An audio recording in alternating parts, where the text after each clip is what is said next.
पंच परमेष्टि को नमन। आचार्य भगवान, उपाध्याय भगवान, सभी साधु सत्यजी महाराज साहब के चरणों में कोटि वंदन। सभी शिविरार्थियों को मेरा सादर जय जिनेन्द्र। सभी को ध्यान में है कि सप्तदिवसीय शिविर का आयोजन महाराष्ट्र जैन स्वाध्याय संघ के द्वारा किया गया है। सभी बड़े हर्षोल्लास से अध्ययन कर रहे हैं। आप सभी को बहुत बहुत धन्यवाद। उसी क्रम में गुणस्थान स्वरूप का जो अध्ययन चल रहा है, उसमें कल अंतिम मिनट्स के अंदर अपन ने कुछ बात रखी थी, वो थी प्रमादी साधु गुणस्थान और अप्रमादी साधु गुणस्थान। एक बार मैं फाइनली चेक कर लेता हूँ कि मेरी आवाज सब तक पहुंच रही है स्पष्ट रूप से। जी हाँ, आपकी आवाज बराबर आ रही है। Okay, right right, thank you sir. हाँ, अपनी बात चल रही एकदम थी क्लियर आती कल है। प्रमादी साधु गुणस्थान और अप्रमादी साधु गुणस्थान के बारे में अपन लोगों ने विवेचन किया था। तो जो प्रमादी साधु गुणस्थान है उसके बारे में मैंने आपको कल बता दिया कि जिस व्यक्ति की दीक्षा होती है, जिस साधक की दीक्षा होती है, उसके लिए ऐसा कहते हैं कि 7वें गुणस्थान को प्राप्त करता है सीधा, चाहे वो 5वें से 7वें में हो, चाहे वो चौथे से 7वें में हो, पहले से 7वें में हो, इस प्रकार से वो 7वें गुणस्थान को प्राप्त करता है। कुछ ग्रंथों की मान्यता के अनुसार छठे को भी प्राप्त करता है, लेकिन वो धारणा रूप में नहीं जमाना है, 7वें का ही ध्यान में रखना है अपन लोगों को। और ऐसा भी नियम है कि 7वें गुण स्थान को प्राप्त करने के पश्चात जीव अप्रमत्त अवस्था में अंतर मुहूर्त से अधिक नहीं ठहरता है, पुनः वह प्रमाद अवस्था में आएगा ही आएगा। अगर वो ऊपर जाकर के मोक्ष चला गया तो बहुत अलग बात है, बहुत अच्छी बात है, लेकिन अगर उसको मोक्ष नहीं जाना है, उसका स्थिति अभी बाकी है, तो वो नियमा नीचे गिरता है अंतर मुहूर्त के अंदर।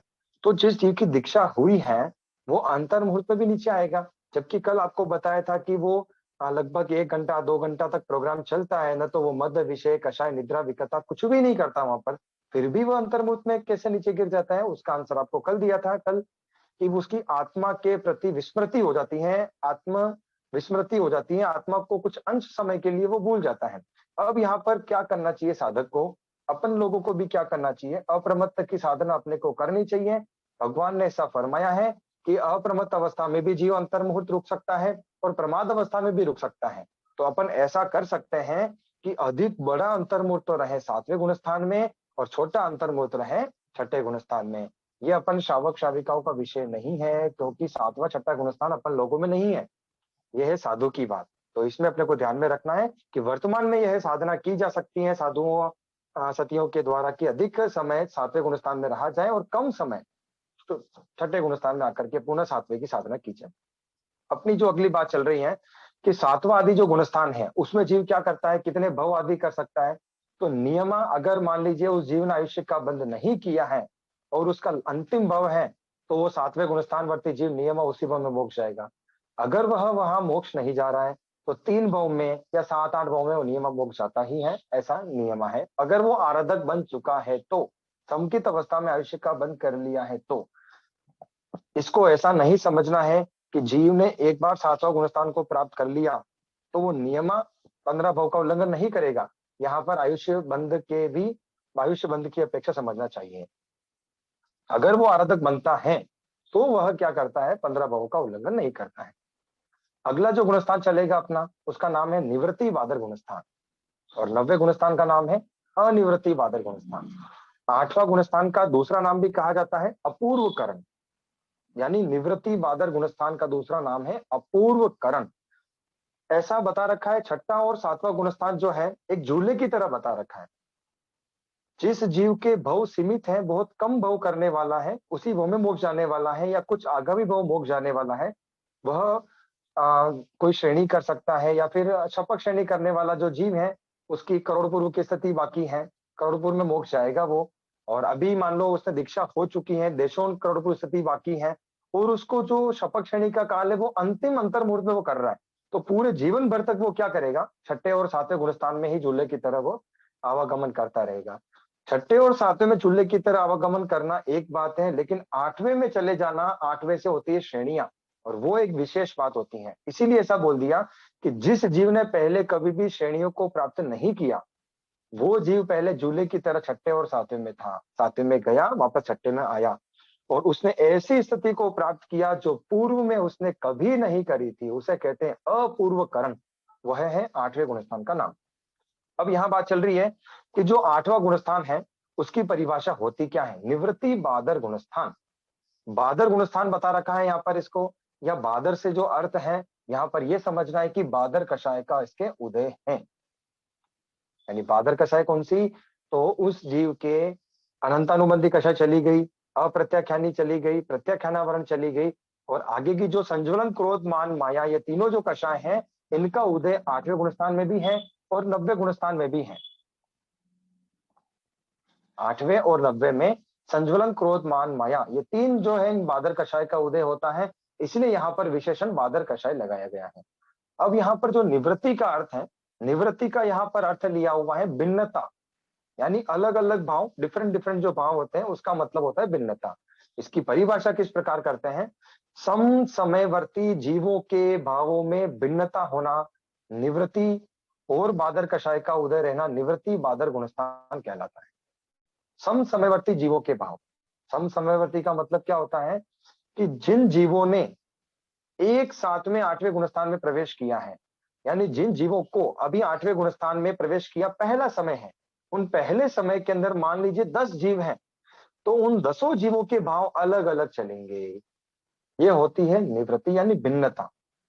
ऐसा इसका अर्थ लिया गया है कि 8वें गुणस्थान में जिन जीवों ने प्रवेश किया है उन जीवों के भाव समान नहीं रहेंगे, असमान रहेंगे, भिन्न भिन्न भाव रहेंगे। यह निवृत्ति, और बादर कषाय का उसमें उदय रहता है, निवृत्ति बादर गुणस्थान कहलाता है।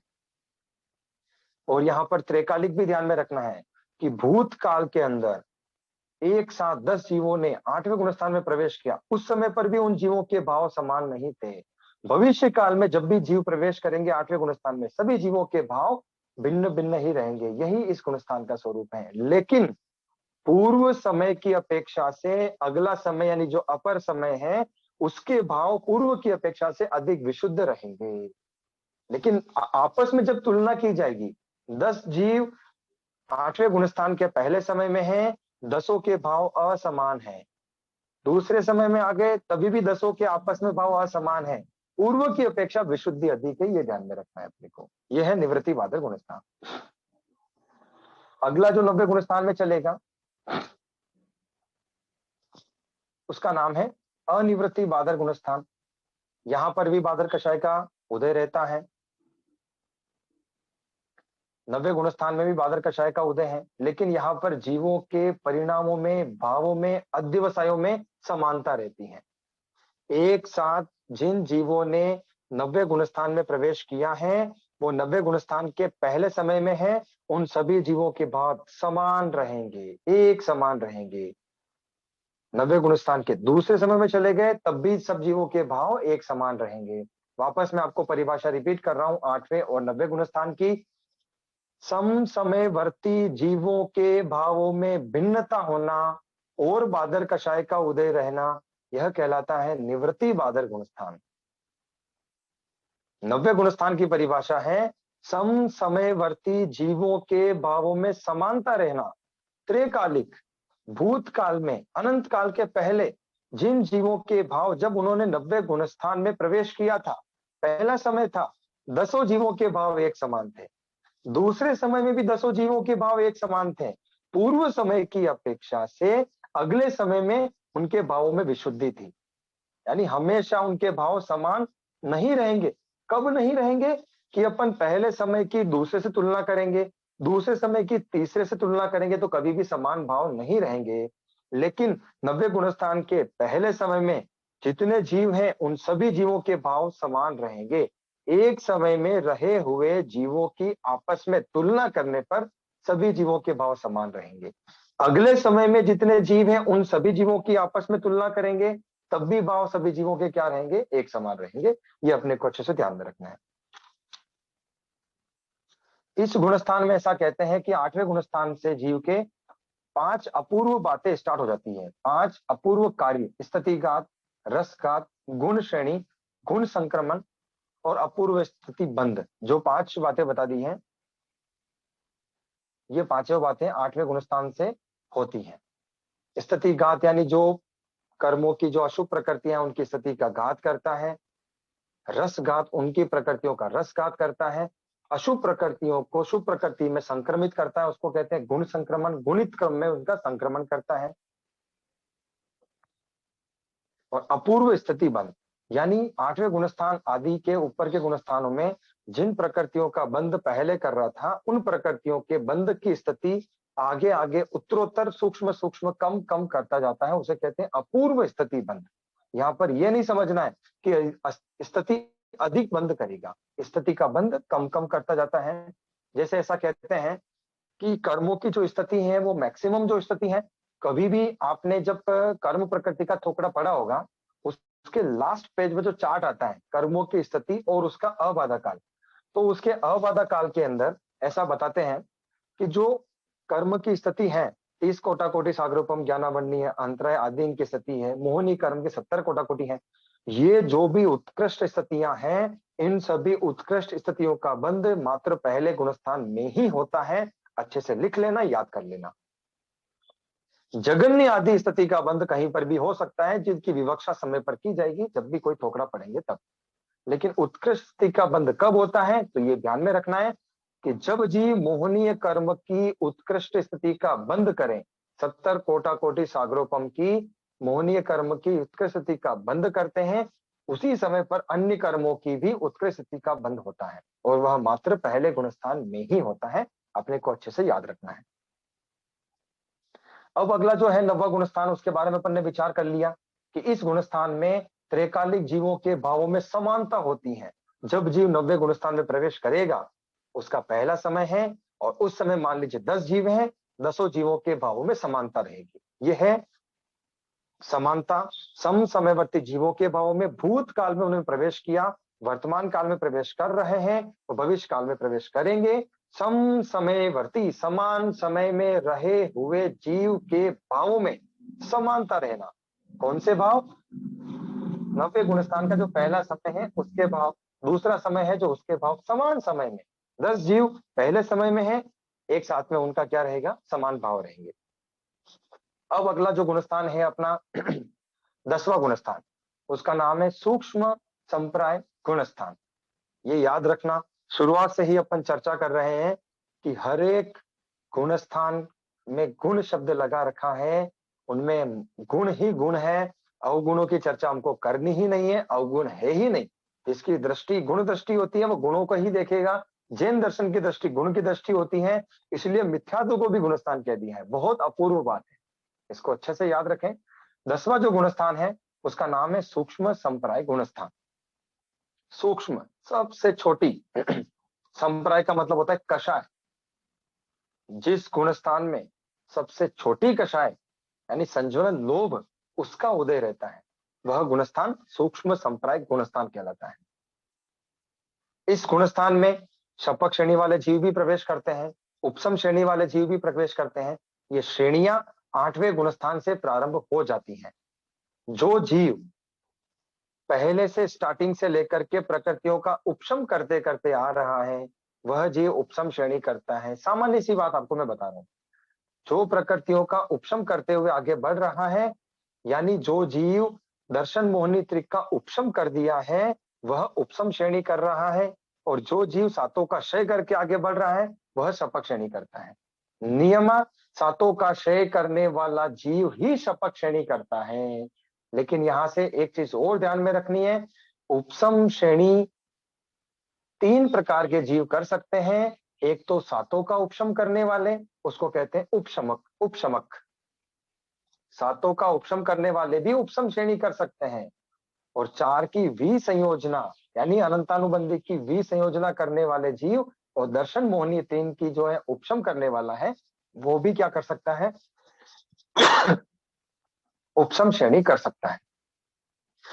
और सातों का क्षय करने वाला, जो इस भव में मोक्ष नहीं जा रहा है, जो जीव सातों का क्षय कर दिया है, उस जीव ने आयुष्य का बंध कर लिया है, वो जीव भी उपशम श्रेणी कर सकता है। कर्म सिद्धांत के अनुसार ये बात चलती है कि जिस जीव ने, अच्छे से ध्यान में रखना है आप लोगों को, अच्छे से ध्यान में रखो, लिख लीजिए, जिस जीव ने एक भव के अंदर उपशम श्रेणी कर ली है, उस भव में दूसरी बार उपशम श्रेणी कर सकता है। या शपथ श्रेणी करके भी मोक्ष जा सकता है, ऐसा कर्म सिद्धांत कहता है। ध्यान में आ रही है बात? जो जीव एक भव में उपशम श्रेणी कर लेता है, कर्म सिद्धांत के अनुसार उस भव में शपथ श्रेणी करके भी मोक्ष जा सकता है। लेकिन आगम के अनुसार जो जीव इस भव में उपशम श्रेणी कर ली है, वह उसी भव में शपथ श्रेणी नहीं कर सकता है। उसको अगले भव का इंतजार करना पड़ेगा, या फिर जिस भव में मोक्ष जाएगा वहां पर वो शपथ श्रेणी करके वो मोक्ष जाएगा। ये बात अपने को ध्यान में रखनी है। तो 10वें गुणस्थान अपनी बात चल रही थी। दोनों प्रकार के जीव होते हैं, उपशम श्रेणी वाले जीव भी होते हैं और शपथ श्रेणी करने वाले जीव भी होते हैं।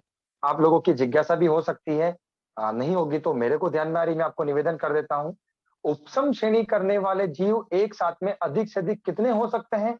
अगर इसकी बात चर्चा की जाए तो ऐसा कहते हैं, हमारे बड़े गुरुजनों से हम लोगों ने सुना है कि 54 जीव जो होते हैं, अधिकांश 54 जीव एक साथ उपशम श्रेणी कर सकते हैं, और शपथ श्रेणी करने वाले एक साथ 108 जीव शपथ श्रेणी कर सकते हैं।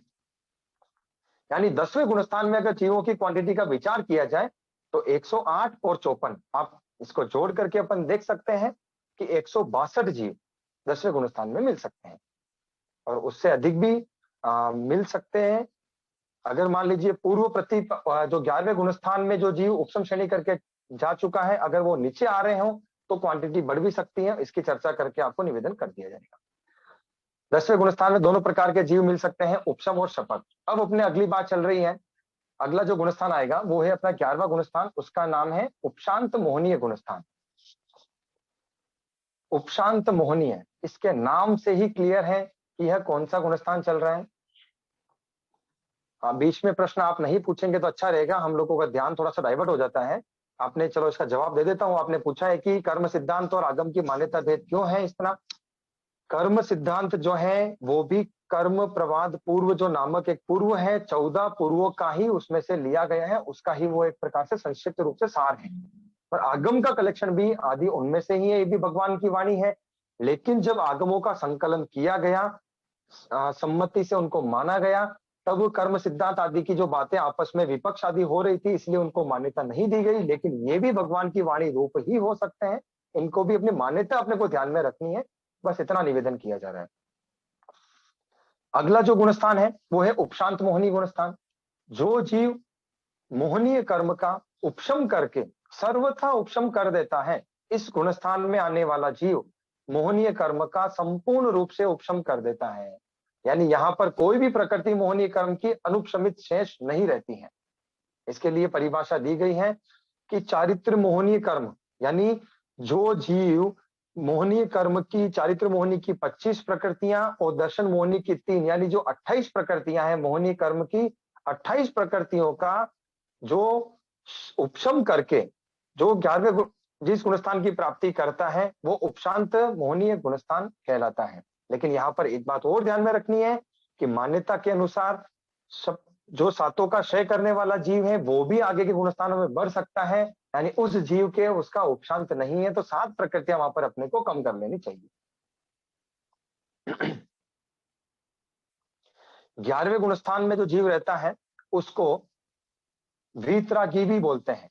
11वें गुणस्थान में रहा हुआ जो जीव है उसको वीतरागी भी बोलते हैं, यथाख्यात चारित्री भी बोलते हैं। यानी संज्वलन लोभ नामक जो प्रकृति थी, जिसका उदय 10वें गुणस्थान में था, वो प्रकृति जब तक है तब तक उस जीव को 11वें गुणस्थान की प्राप्ति नहीं हो सकती। उस प्रकृति का सर्वथा उपशम करने के बाद जीव क्या कर लेता है? 11वें गुणस्थान की प्राप्ति कर लेता है। अगर प्रकृति की अपेक्षा विवेचना की जाए कि जो 11वें गुणस्थान में जीव आया है, उस जीव ने कितनी प्रकृतियों को उपशांत किया है, तो उसके लिए ध्यान में रखना है कि 7 प्रकृतियों को अगर क्षय करके आगे बढ़ा है, जिस जीव ने दर्शन सप्तक का या फिर अनंतानुबंधी कषाय, चोक और दर्शन मोहनी त्रिक, इन 7 प्रकृतियों का क्षय करके उपशम श्रेणी पर चढ़ा है, अगर वह 11वें गुणस्थान में है, अच्छे से लिख लो, तो वो जीव कितनी प्रकृतियों का उपशम करेगा? 21 प्रकृतियों का उपशम करेगा। बाकी 7 प्रकृतियों का वो क्षय कर चुका है। अगर जो विसंयोजना वाला जीव है, जिसने 4 की विसंयोजना करी है और वो 11वें गुणस्थान में है, तो उसके अनंतानुबंधी कषाय की सत्ता नहीं है, तो उस जीव के कितनी प्रकृतियों का उपशम रह जाएगा? तो 4 प्रकृतियां कम कर लेंगे 28 में से 24 प्रकृतियों का उसके वहां पर उपशम है और 4 की उसके विसंयोजना है। जो उपशमक करके आगे बढ़ा है, सातों का उपशम करके आगे बढ़ा है, उसके लिए नियमा 28 प्रकृतियों का वो क्या करेगा वहां पर 11वें गुणस्थान में उसके उपशम रहेगा। तीनों चीजें ध्यान में आ गई। सातों का उपशम करके जाने वाले जीव के 28 प्रकृतियों का उपशम रहेगा। 4 की विसंयोजना, 3 का उपशम करके आगे बढ़ने वाले जीव के 11वें गुणस्थान में 24 प्रकृतियों का उपशम रहेगा। दर्शन सप्तक का क्षय करके आगे बढ़ने वाले जीव के 21 प्रकृतियों का उपशम रहेगा और 7 का उसके क्षय रहेगा। ये बात आपको अच्छे से ध्यान में आ चुकी होगी। और अपन जो अगली बात करते हैं, उपशांत मोहनीय गुणस्थान के लिए मैंने आपको 2 विशेषण बताए थे। पहला बताया वीतराग, उसको वीतरागी कहते हैं। सभी जने लगभग चर्चा करते हैं, तब कोई प्रवचन भी सुनते हैं तो अपने को वीतरागी बनना है, ऐसी बात आती है। वीतरागी, इसके लिए हमारे आदरणीय गुरुजनों से भी हमको सुनने को मिलता है, महाराज से भी सुनते ही हैं कि वीतरागी किसे कहते हैं। उसकी व्याख्या के लिए बोलते हैं कि विगत राग येन स, जिस जीव ने राग को जीत लिया है उससे वीतरागी कहते हैं। अब मैं आपसे एक परीक्षा करता हूं कि जिस जीव ने राग को जीत लिया है, क्या उसने द्वेष को नहीं जीता है? तो यहां पर आंसर आएगा कि सर उन्होंने जीत तो द्वेष को पहले जीता है, राग को बाद में जीता है। क्योंकि लोभ जो प्रकृति है वो राग की श्रेणी में आती है और क्रोध और मान जो प्रकृति है वो द्वेष की श्रेणी में आती है। और माया और लोभ किसमें ले लिया? वापस सुन लीजिए, कंफ्यूजन पैदा नहीं हो जाए। क्रोध और मान को द्वेष की श्रेणी में लिया है, माया और लोभ को राग की श्रेणी में लिया है। क्रोध और मान को क्रोध और मान को द्वेष की श्रेणी में लिया है, माया और लोभ को राग की श्रेणी में लिया है। अब बीच में मैं आपको एक प्रश्न पूछ लेता हूं। किसी को मैंने पूछा था प्रश्न, ऐसे क्लासेस में मैं अधिकांश पूछता रहता हूं कि भाई साहब आपने कौन सी क्लास तक अध्ययन किया अपनी स्कूल के अंदर? तो उन्होंने बताया कि मैंने बीए कर लिया है, ग्रेजुएशन कर ली है। मैंने उनको फिर पूछा कि आपने 8th क्लास पास की थी क्या? आपने 9th क्लास पास की थी क्या? आपने 10th क्लास पास की थी क्या? तो एक ये हास्य का प्रश्न हो गया कि जब उन्होंने बोल दिया कि मैंने 15वीं क्लास पास कर ली है, यानी ग्रेजुएशन कर ली है, बीए कर लिया है या बीकॉम बीएससी कुछ कर लिया है, तो उस व्यक्ति ने 10वीं 11वीं 12वीं पास करके ही वो आगे की पढ़ाई उसने पूरी करी होगी। यानी उसके कहने के बाद में ये प्रश्न बनता ही नहीं है। उसी प्रकार से वीतरागी किसको कहते हैं? विगत राग येन सह, जिस जीव ने राग को जीत लिया है, यानी स्वतः ही उसने द्वेष को तो जीता ही है। किसी का मैसेज आ रहा है कि आवाज नहीं आ रही है, कृपया मुझे थोड़ा सूचित करें कि आवाज आ रही है कि नहीं।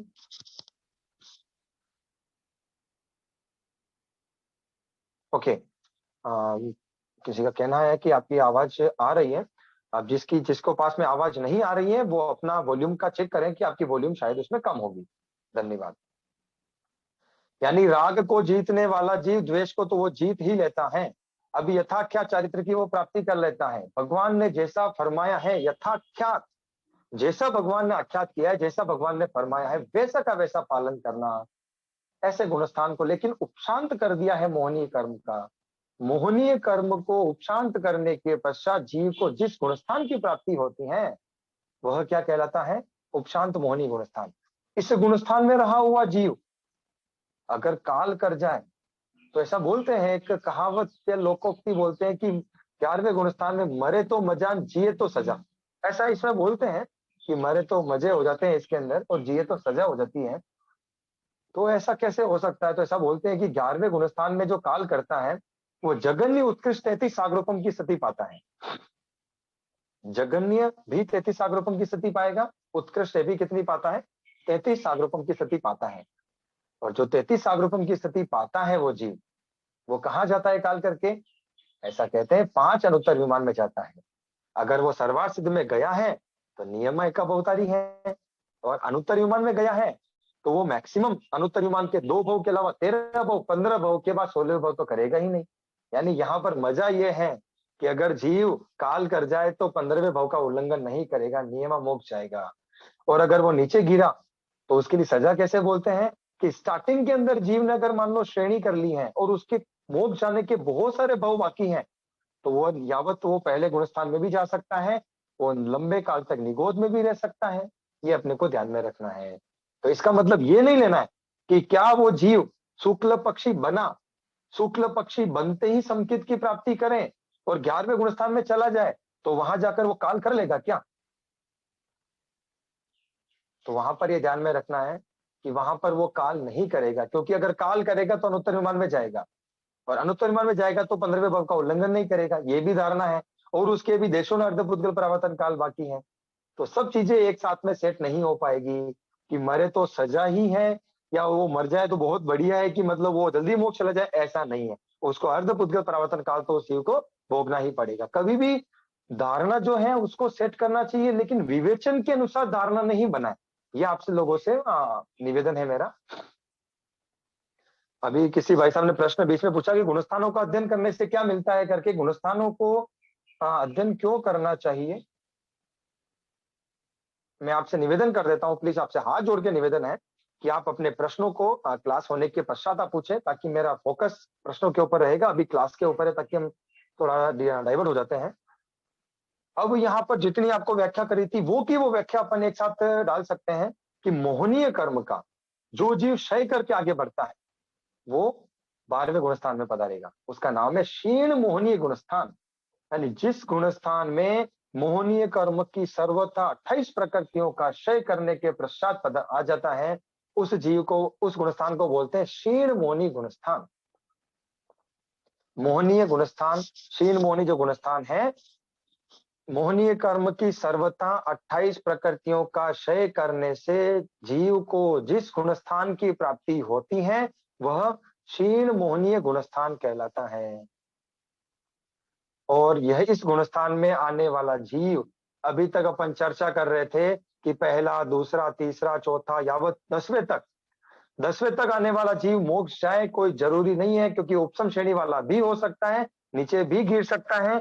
नीचे गिर करके 7वां, 6ठा, 5वां, तीसरा, दूसरा आदि पहले तक भी जा सकता है, लंबे काल तक भी रुक सकता है। लेकिन 12वें गुणस्थान में जो जीव पहुंच चुका है, नियमा उसी वो में मोक्ष जाएगा। यहाँ पर जैसे ही 12वें गुणस्थान में जीव आता है उसके एक लेवल लग जाता है, उसको बोलते हैं शपक चारित्र वाला जीव होता है, उसको बोलते हैं शायिक चारित्र। यानी 12वें, 13वें और 14वें गुणस्थान में क्या बोलते हैं, शायिक चारित्र पाया जाता है। उस चारित्र से जीव कभी भी नीचे गिरता नहीं है। 12वें गुणस्थान में जीव रहा वो नियम मोक्ष जाएगा। अब 12वें गुणस्थान में जो जीव आया है उसके 8 कर्मों से उसमें एक कर्म का उसने क्षय कर दिया है, उसका नाम है मोहनीय कर्म। उसके सत्ता बाकी है सिर्फ 7 कर्मों की। अब 12वें गुणस्थान से जैसे ही वो 13वें में प्रवेश करता है तो वो घाती कर्मों का संपूर्णतया नाश कर देता है। 12वें गुणस्थान के चरम समय तक घाती कर्मों का उदय रहता है। जैसे ही 13वें गुणस्थान में प्रवेश करता है तो उस जीव के सिर्फ 4 अघाती कर्मों की सत्ता रहती है। और 4 घाती कर्म आपको नाम अच्छे से ध्यान में होगा, ज्ञानावरणीय, दर्शनावरणीय, मोहनीय और अंतराय। जिसमें से कर्मों का राजा सबसे बड़ा जो कर्म था उसका नाश तो उसने पहले ही कर दिया। अब बचा ज्ञानावरणीय, दर्शनावरणीय और अंतराय, उसका नाश भी वो कर देता है। उसको 13वें गुणस्थान की प्राप्ति होती है। जो उसका टारगेट था वो उस जीव ने अचीव कर लिया कि मुझे केवल ज्ञानी बनना है, लेकिन अभी भी योगों की प्रवृत्ति चल रही है, तो उस गुणस्थान का नाम आ जाता है सयोगी केवली गुणस्थान। यानी जिस जीव ने 4 घाती कर्मों का क्षय करके जिस केवल ज्ञान को प्राप्त कर लिया और जिस गुणस्थान की प्राप्ति करी है, परंतु योगों की प्रवृत्ति चालू है, उस गुणस्थान को कहेंगे सयोगी केवली गुणस्थान कहा जाता है। क्या कहते हैं उस गुणस्थान को? सयोगी केवली गुणस्थान। इस गुणस्थान में ऐसा कहते हैं, इस गुणस्थान में जाने के पश्चात जीव को 10 बोलों की प्राप्ति होती है। 10 बोल कौन कौन से? यहाँ पर एक तो शायिक समकित वाला जीव है, तो क्या शायिक समकित की प्राप्ति 13वें गुणस्थान में होती है या फिर चौथे से हो जाती है? जो जीव शायिक समकित की प्राप्ति चौथे गुणस्थान से कर लेता है, वहां पर एक उपमा दे दी है कि वो जीव जो है नियमाशायिक समकिति जीव है।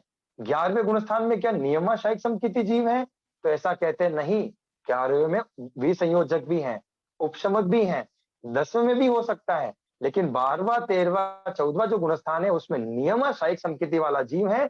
और इसीलिए उसको उपमा दे दी गई कि 10 बोलों में से पहला बोल है शायिक समकिति। दूसरा बोल बताया शुक्ल ध्यान। जो शुक्ल ध्यान है वो 13वें गुणस्थान में अनंत शुक्ल ध्यान आदि जो पाया जाता है। फिर यथाख्या चारित्री बता दिया, वो कौन सा हो गया? शायिक चारित्र बता दिया, यथाख्यात चारित्र 11वें में भी होता है, 11वें में भी होता है यथाख्यात चारित्र, लेकिन वहां पर उपशम भी है और वहां पर शायिक संकेत वाला जीव भी है। उसके पश्चात शायिक संकेत के लिए बोलते हैं शुक्ल ध्यान, शायिक संकेत, शुक्ल ध्यानी जीव। उसके आगे यथाख्यात चारित्र, केवल ज्ञान और केवल दर्शन। जो जीव 4 घाती कर्मों का क्षय करता है, जिसने दर्शनावर्णी कर्म का क्षय किया है, दर्शनावर्णी कर्म का क्षय करने से जीव को केवल दर्शन की प्राप्ति होती है। ज्ञानावर्णी कर्म का क्षय करने से जीव को केवल ज्ञान की प्राप्ति होती है। मूल रूप से मैं कर्म का नाम बोल रहा हूं, लेकिन केवल दर्शनावर्णी प्रकृति का जब क्षय करेगा तब केवल दर्शन की प्राप्ति हो जाएगी। केवल ज्ञानावर्णी कर्म का क्षय करेगा तब उस जीव को केवल ज्ञान की प्राप्ति होगी। क्यों? यहां पर ऐसा क्यों कहा गया है? क्योंकि जो कर्म प्रकृति जिस गुण का घात कर रही है, उस कर्म प्रकृति के उदय में वो गुण अंश मात्र भी उदय में नहीं आ रहा है। इसका मतलब वो सर्वघाती प्रकृति है और उस गुण का प्रकट करने के लिए उस कर्म का हटना बहुत जरूरी है। जब वो हटेगा तभी वो प्रकृति का प्रादुर्भाव हो सकता है, अन्यथा नहीं होगा। मैं आपको पुनः ये लाइन रिपीट कर रहा हूं, सभी जने इसको लिख लें, अच्छे से याद कर लें। जो कर्म प्रकृति जिस गुण का घात करती है, उस कर्म प्रकृति के उदय में वो गुण अंश मात्र भी प्रकट नहीं हो पाए, वह कर्म प्रकृति सर्वघाती कर्म प्रकृति कहलाएगी। और उस कर्म प्रकृति के उदय में अगर जो गुण ढका हुआ है वो गुण प्रकट हो रहा है, वो प्रकृति देशघाती प्रकृति रहेगी। वापस आपको रिपीट कर रहा हूं, अच्छे से याद रख लो, सरल तरीके से याद रख लो कि जिस कर्म प्रकृति के उदय से जो गुण ढकता है वो गुण उस कर्म प्रकृति के उदय में भी प्रकट हो रहा है। जैसे एग्जाम्पल के लिए मति ज्ञानावर्णीय कर्म के उदय में उदय है, फिर भी मति ज्ञान है, क्योंकि मति ज्ञानावर्णी कर्म के उदय से मति ज्ञान के ऊपर आवरण प्रकट हो रहा है, फिर भी मति ज्ञान हो रहा है। इसका मतलब मति ज्ञानावर्णी प्रकृति का सयोपशम है, वो देशघाती प्रकृति है। शुद्ध ज्ञानावर्णी जो प्रकृति है, उस प्रकृति का उदय चल रहा है, शुद्ध ज्ञान पर वो आवरण प्रकट कर रही है और उसके उदय में भी शुद्ध ज्ञान हो पा रहा है। इसका मतलब उसका सयोपशम चल रहा है। लेकिन केवल ज्ञानावर्णीय, केवल दर्शनावर्णी जो 2 प्रकृतियां हैं, इन प्रकृति का उदय है, अंश मात्र भी केवल ज्ञान और केवल दर्शन प्रकट नहीं हो सकता है। इसका मतलब वो सर्वघाती प्रकृति है और सर्वघाती प्रकृति को हटाने के पश्चात ही वो गुण यहाँ पर प्रकट होगा। इसीलिए कहा गया है कि 4 घाती कर्म, मोहनी कर्म का पूर्व में क्षय कर दिया था, तभी उस जीव को 12वें गुणस्थान की प्राप्ति हुई। अब केवल ज्ञानावर्णीय, केवल दर्शनावर्णीय और अंतराय, इन 3 कर्मों के क्षय करने से जीव को 13वें गुणस्थान की प्राप्ति होती है। केवल ज्ञानावर्णी का क्षय हुआ, केवल ज्ञान प्रकट हुआ, केवल दर्शनावर्णी का क्षय हुआ, केवल दर्शन प्रकट हुआ, 2 तो ये हो गए। जैसे ही चारित्र मोहनी की आदि प्रकृतियों का क्षय हुआ तो वहां पर शायिक संकेत बोल दिया, शुक्ल ध्यान बोल दिया। चारित्र मोहनी की सर्वथा प्रकृतियों का क्षय कर लिया जीव ने, तो वहां पर उसको शायिक चारित्र प्रकट हो गया। शायिक चारित्र के लिए एक परिभाषा दी जाती है, चारित्र मोहनीय कर्म की सर्वथा 25 प्रकृतियों का क्षय करने से जिस चारित्र की प्राप्ति होती है वो शायिक चारित्र कहलाता है और वो होता है 12वें गुणस्थान में उस चारित्र की प्राप्ति होती है। अब जो अंतराय कर्म का क्षय हुआ है, उस अंतराय कर्म के क्षय होने से 5 लब्धि प्रकट हो गई, अनंत दान, अनंत लाभ, अनंत भोग, अनंत उपभोग और अनंत वीर्य लब्धि। ये लब्धियां जो है वो प्राप्त हो चुकी हैं। 10 बोल आपको बता दिए, वापस रिपीट कर रहा हूं। पहला बोल बताया शायिक संकेत, दूसरा बताया शुक्ल ध्यान, तीसरा बताया यथाख्यात चारित्र, चौथा बताया केवल ज्ञान, पांचवा केवल दर्शन, फिर 5 पूरे हो गए हैं और 5 सीधे आएंगे, अनंत दान लब्धि, अनंत लाभ, अनंत भोग, अनंत उपभोग और अनंत वीर्य लब्धि।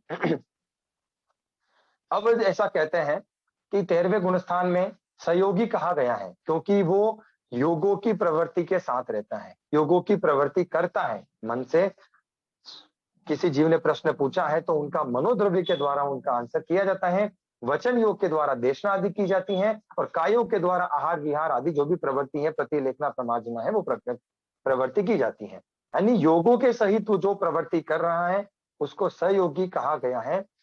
कोई बोल रहे हैं कि मेरी आवाज नहीं पहुंच रही है, मेरी आवाज सही आ रही है? ओके, तो जिसको आवाज नहीं पहुंच रही है वो अपना वॉल्यूम का चेक करे। मुझे लग रहा है कि बाकी लोगों को आवाज आ रही है। धन्यवाद। 13वें गुणस्थान से सहयोगी से 14वें में पहुंचेगा तो उसको बोलते हैं अयोगी बनना। 13वें में सहयोगी था और 14वें में क्या बन गया? वो अयोगी। इसके पीछे भी बहुत बड़ी कहानी चलती है कि सहयोगी से जो अयोगी बनता है वो योगों का निरोध करता है, तभी तो अयोगी बनता है। तो योगों का निरोध करने से केवल ज्ञान तो पहले भी था, उसको आगे भी रहेगा। योगों का निरोध करने से जीव को जिस गुणस्थान की प्राप्ति होती है वह अयोगी केवली गुणस्थान कहलाता है।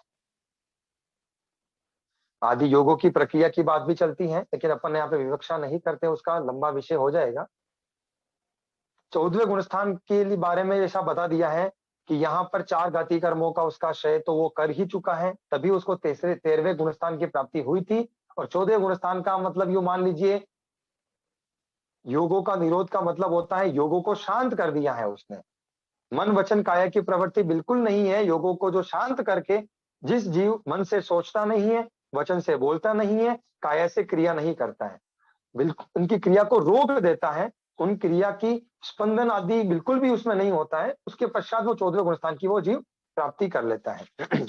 और 14वें गुणस्थान की प्राप्ति करने के पश्चात जीव, लग रहा होगा कि आगे 15वां गुणस्थान आएगा, लेकिन अच्छे से ध्यान में रखना है कि गुणस्थान 14 ही होते हैं। 14वें के पश्चात जीव नियमा मोक्ष चला जाता है। यानी 14वें गुणस्थान में जो बहुत अंतर्मुहूर्त की स्थिति बताई, एक 5 शब्द बताए, अक्षर बताए मिच्छामि दुक्कडम, अ, ई, उ, री और री। ऐसा बोलते हैं जो ये 5 स्वर हैं, इनको मध्यम रीति से बोलने पर जितना समय लगता है उतने समय तक ही वो जीव 14वें गुणस्थान में रहता है। उसके पश्चात वहां से वो जीव साकार उपयोग के द्वारा मोक्ष को चला जाता है। ये हो गए साहब अपने 14 गुणस्थान के लक्षण, कि 14 गुणस्थान किसे कहते हैं, उनके लक्षण क्या है, उनका असाधारण गुण क्या है, ये उनके लक्षण बताए जाते हैं। आगे जो 14 गुणस्थान का अपना दूसरा द्वार खत्म हो चुका है, जिसको रीढ़ की हड्डी कहा जाता है गुणस्थान स्वरूप की। अपन लोगों ने बहुत मेहनत करी, आप लोगों ने भी ये द्वार पूरा कर लिया है। अब इस द्वार में जो मूल मूल चीजें हैं, गुणस्थान के भांगों के लिए भी कहा गया था। गुणस्थान के भांगे लक्षण द्वार समझने से और भी बहुत सरल है, लेकिन फिर भी आप सोच रहे होंगे कि इतना सरल बोल रहे तो पढ़ा क्यों नहीं देते हम लोगों को। लेकिन आप लोगों को ध्यान में रखना चाहिए कि गुणस्थान के भांगे समझने के पहले आप लोगों को जो परिभाषाएं बता रखी हैं, उन परिभाषाओं को जो कल बताई थी उनको एक बार अच्छे से समझ लेना। कहीं पर भी उसका बेसिक मिले उसको पढ़ लेना, भांगे अपन आपको समय आने पर उसको करवा देंगे। उसमें 2 शब्द जो बाकी रहे थे उनको उनके बारे में आपको बता दूं कि 2 शब्द वो थे, प्रथम ऑप्शन और द्वितीय ऑप्शन। 2 शब्द बताए थे, प्रथम ऑप्शन और द्वितीय ऑप्शन। यानी प्रथम ऑप्शन के लिए ऐसा ध्यान में रखना है, जो श्रेणी रहित होता है वह प्रथम ऑप्शन कहलाता है। प्रथम ऑप्शन किसको कहते हैं, लिख लीजिए, वापस दूसरी बार आपको पूछने की आवश्यकता नहीं पड़े। जो श्रेणी रहित होता है वह प्रथम ऑप्शन कहलाता है। यहाँ चाहे वह पहली बार ही प्राप्त क्यों न हो, दूसरी बारी क्यों न हो, तीसरी बारी क्यों न हो, श्रेणी रहित ही होगा, वह प्रथम ऑप्शन कहलाएगा। और जो श्रेणी के सहित होता है, श्रेणी के साथ में होता है, वह द्वितीय ऑप्शन कहलाता है। श्रेणी के साथ होने वाला हमेशा क्या कहलाएगा, द्वितीय ऑप्शन। अब शब्द आपको लगा कि बहुत कठिन बोलने वाले, लेकिन इसका अर्थ कितना सरल था। ऐसे ही बहुत सरल सरल चीजें आपके सामने आने वाली हैं। अब अपन बात करते हैं गुणस्थान का तीसरा द्वार जो अपने सामने उपस्थित हो रहा है, उसका नाम है साहब स्तुति द्वार। ये जो गुणस्थान है, इन गुणस्थानों की अपन ने लक्षण द्वार समझा, गुणस्थानों के नाम आप लोगों को ध्यान में। अब इन गुणस्थानों में जीव कम से कम और अधिक से अधिक, मिनिमम टू मैक्सिमम कितने काल तक रह सकता है, उसकी अपन चर्चा करते हैं। पहला है मिथ्यात्व गुणस्थान। प्रश्न का सेशन जब आएगा उसका जवाब दिया जाएगा रेणु जी, उसके बीच में अपन अध्ययन करेंगे। पहले तीसरा द्वार है स्तुति द्वार। पहला गुणस्थान का नाम है मिथ्यात्व गुणस्थान। अब उस गुणस्थान की स्थिति कितनी है, उस गुणस्थान में जीव कितने काल तक रह सकता है, उस जीव के ऊपर डिपेंड नहीं करता है कि मुझे इस गुणस्थान में इतने काल तक रहना है। उसकी प्रवृत्ति के ऊपर डिपेंड करेगा कि वो प्रवृत्ति किस प्रकार की है। उसने मेहनत करी या नहीं करी, सिर्फ वो काल को भोगता भोगता गया और एक जीव मोक्ष चला गया, उस जीव को बाहर आने का मौका मिल गया, उस जीव को मौका मिल चुका है बाहर आने का, उसके पश्चात उसने समय व्यतीत करता करता चला गया और उस जीव वापस क्या बन गया, शुक्ल पक्षी बन गया है। पुरुषार्थ तो उसमें मानना ही चाहिए, मानना ही है, ये ध्यान में रखना है। अब ये ध्यान में रखना है कि पहले गुणस्थान की जो स्थिति है उसको अपन 3 भागों में बांटेंगे। आप लिख लीजिए, मिथ्यात्व के नीचे 3 एरो कर दीजिए ऐसे। पहला लिखेंगे, उसका पहला भंग होता है अनादि अनंत। अनादि काल से मिथ्या दृष्टि थे और अनंत काल तक मिथ्या दृष्टि रहेंगे, ऐसे जीव जो होते हैं उनको कहते हैं अभवी जीव।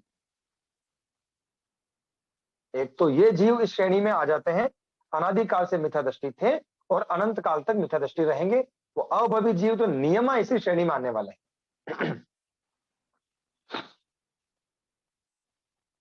और दूसरे जीव भी इसकी श्रेणी में आ सकते हैं, यानी जो अव्यवहार राशि में जो जीव रहे हुए हैं, ऐसे जीव जिनको कभी भी बाहर निकलने का मौका ही नहीं मिलेगा, क्योंकि ऐसा कहते हैं सिद्ध होते हैं अनंत, जो सिद्ध है वो अनंत है। अब ऐसा कहते हैं कि जीव कितने हैं टोटल, बोले अनंत जीव है। वनस्पति में कितने जीव हैं, तो बोले वनस्पति में तो अनंत है ही है, उसकी अपेक्षा सभी जीवों की काउंटिंग अनंत होती है। अब जीव मोक्ष कितने चले गए, बोले अनंत जीव चले गए। तो ऐसा एग्जाम्पल देते हैं कि जो जमीकंद आदि बताया, जिसका नाम है आलू आदि, जो बताया कि उसके ऊपर सुई की नोक लगाई और उस सुई की नोक के ऊपर जितने जीव आते हैं उतने जीव भी मोक्ष अभी तक नहीं गए हैं। और ऐसा कहते हैं अनंत काल तक इतने जीव भी मोक्ष नहीं जाएंगे, इतने सारे जीव हैं, इतने अनंत अनंत जीव हैं कि अभी तक मोक्ष नहीं गए। तो इस आप इतना सा सोच लीजिए कि पूरे जो सुई की नोक के सामने जो जीव आ रहे हैं, इतने आलू में कितने जीव होंगे, ऐसे पूरे के पूरे आलू कितने होंगे, ऐसी उसके अलावा वनस्पति कितनी है, उसके अलावा जमीकंद कितने हैं, जो निगोद के जीव है कितने सारे जीव हैं, इतने सारे जीव हैं जिन जीवों को बाहर निकलने का अनंत अनंत काल तक मौका ही नहीं मिलेगा, वो जीव भी इन भंग की श्रेणी में आ सकते हैं। अगला जो भंग लेंगे, अनादि शांत, यानी अनादि सपरिवसित जिसको कहा जाता है। अनादि काल से मिथ्या दृष्टि थे लेकिन मिथ्यात्व को छोड़ करके वो मोक्ष चले जा सकते हैं, उनको कहते हैं अनादि शांत। अगला जो तीसरा भंग बोलते हैं उसका नाम होता है सादि शांत। इसको इस प्रकार समझना है, अधिकांश बार हमारे पास प्रश्न भी आते हैं और इस भंग में लोग कंफ्यूज हो जाते हैं, निर्णय नहीं कर पाते हैं कि किस रूप में इसको समझना है। तो जो मिथ्या दृष्टि, मिथ्यात्व का जो भंग है सादि शांत, ऐसा बहुत जगह चलेगा। समकित का भी भंग हो सकता है सादि शांत, मिथ्यात्व का भी भंग है सादि शांत। तो इसको समझना कैसे, यानी पहले लिखना है मिथ्यात्व, उसके नीचे लिखा सादि शांत मान लीजिए। तो सादि का मतलब होता है जिसकी शुरुआत है, स आदि, जिसकी आदि है। भंग किसका चल रहा है, तो मिथ्यात्व का चल रहा है, यानी मिथ्यात्व की शादी है और उसको शांत भी कर देगा। अब यहां पर एक चिंतनीय विषय यह है कि मिथ्यात्व की शादी है, इसका मतलब क्या हो गया कि इस जीव ने मिथ्यात्व को पहले छोड़ दिया था और सम्यक दृष्टि पन्ने को प्राप्त कर लिया और वहां से गिर करके पुनः मिथ्यात्व में आ गया, तभी मिथ्यात्व की शादी बोली गई है। इसका मतलब वो जीव पूर्व में सम्यक दृष्टि जीव था, वो शुक्ल पक्षी जीव है और मिथ्यात्व की शुरुआत कर चुका है। अब आपको अच्छे से पता है कि वो जीव मोक्ष में कब जाएगा।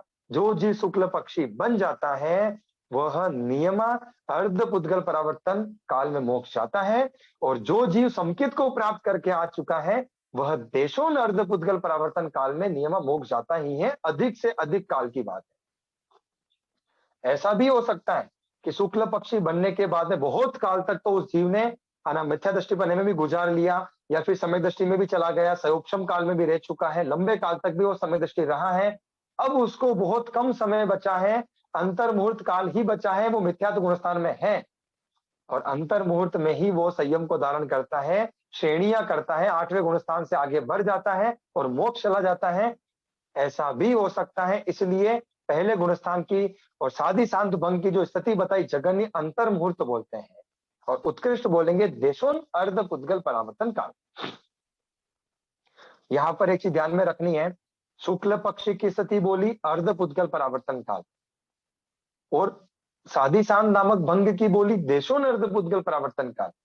तो शुक्ल पक्षी जीव जस्ट बना है, लंबा काल नहीं हुआ है, इसलिए वहां पर क्या बोल दिया उसको, अर्धपुद्गल परावर्तन काल। उतनी बाकी रहती है, स्टार्टिंग से पहले समय से लेकर के लास्ट तक की बात की जाएगी, तब वह अर्धपुद्गल परावर्तन काल कहलाएगा। हाँ, किसने बोला है कि वो समझ नहीं पाए हैं कुछ, एक बार मैं पढ़ लेता हूँ। Please slow your speed, can't right properly, you can please repeat. हाँ ठीक है सर, मतलब आप ये बोल रहे हैं कि आप मेरे जो बोल रहा हूँ उसका ऐसा कैसा लिखना चाहते हैं, तो मैं आपसे निवेदन कर दूं कि हम बोलने में तो मैं 5 पेज बोल चुका हूं, लेकिन आप 5 के 5 पेज लिख नहीं पाएंगे, उसको शॉर्ट में लिखना है। तो मिथ्यात्व के 3 चीजें बताई हैं आपको। पहला बता दिया, अनादि अनंत अभवी की अपेक्षा से, लिख लीजिए आप, मैं बिल्कुल स्पेस ले लेके बोल रहा हूं। मिथ्यात्व के 3 भेद बता दिए, 3 भंग बता दिए। पहला है अनादि अनंत अभवी की अपेक्षा, दूसरा है अनादि शांत भवी की अपेक्षा, और तीसरा है सादि शांत परिवाही जीव की अपेक्षा। परिवाही का मतलब होता है जो जीव मिथ्यात्व में पड़ चुका है, वापस गिर चुका है, यानी सम्यक दृष्टि पढ़ने को प्राप्त करने के पश्चात वापस परिवाही हो गया, नीचे गिर चुका है, वो जीव परिवाही जीव कहलाता है। और उसकी स्थिति जगन्य तो होती है अंतर्मुहूर्त, और उत्कृष्ट होती है देशोन अर्धपुद्गल परावर्तन काल। यहाँ पर देशोन इसलिए लगाया है क्योंकि वो सम्यक दृष्टिपने को प्राप्त कर चुका है, और संकित को प्राप्त करने में अंतर्मुहूर्त काल तो लगेगा।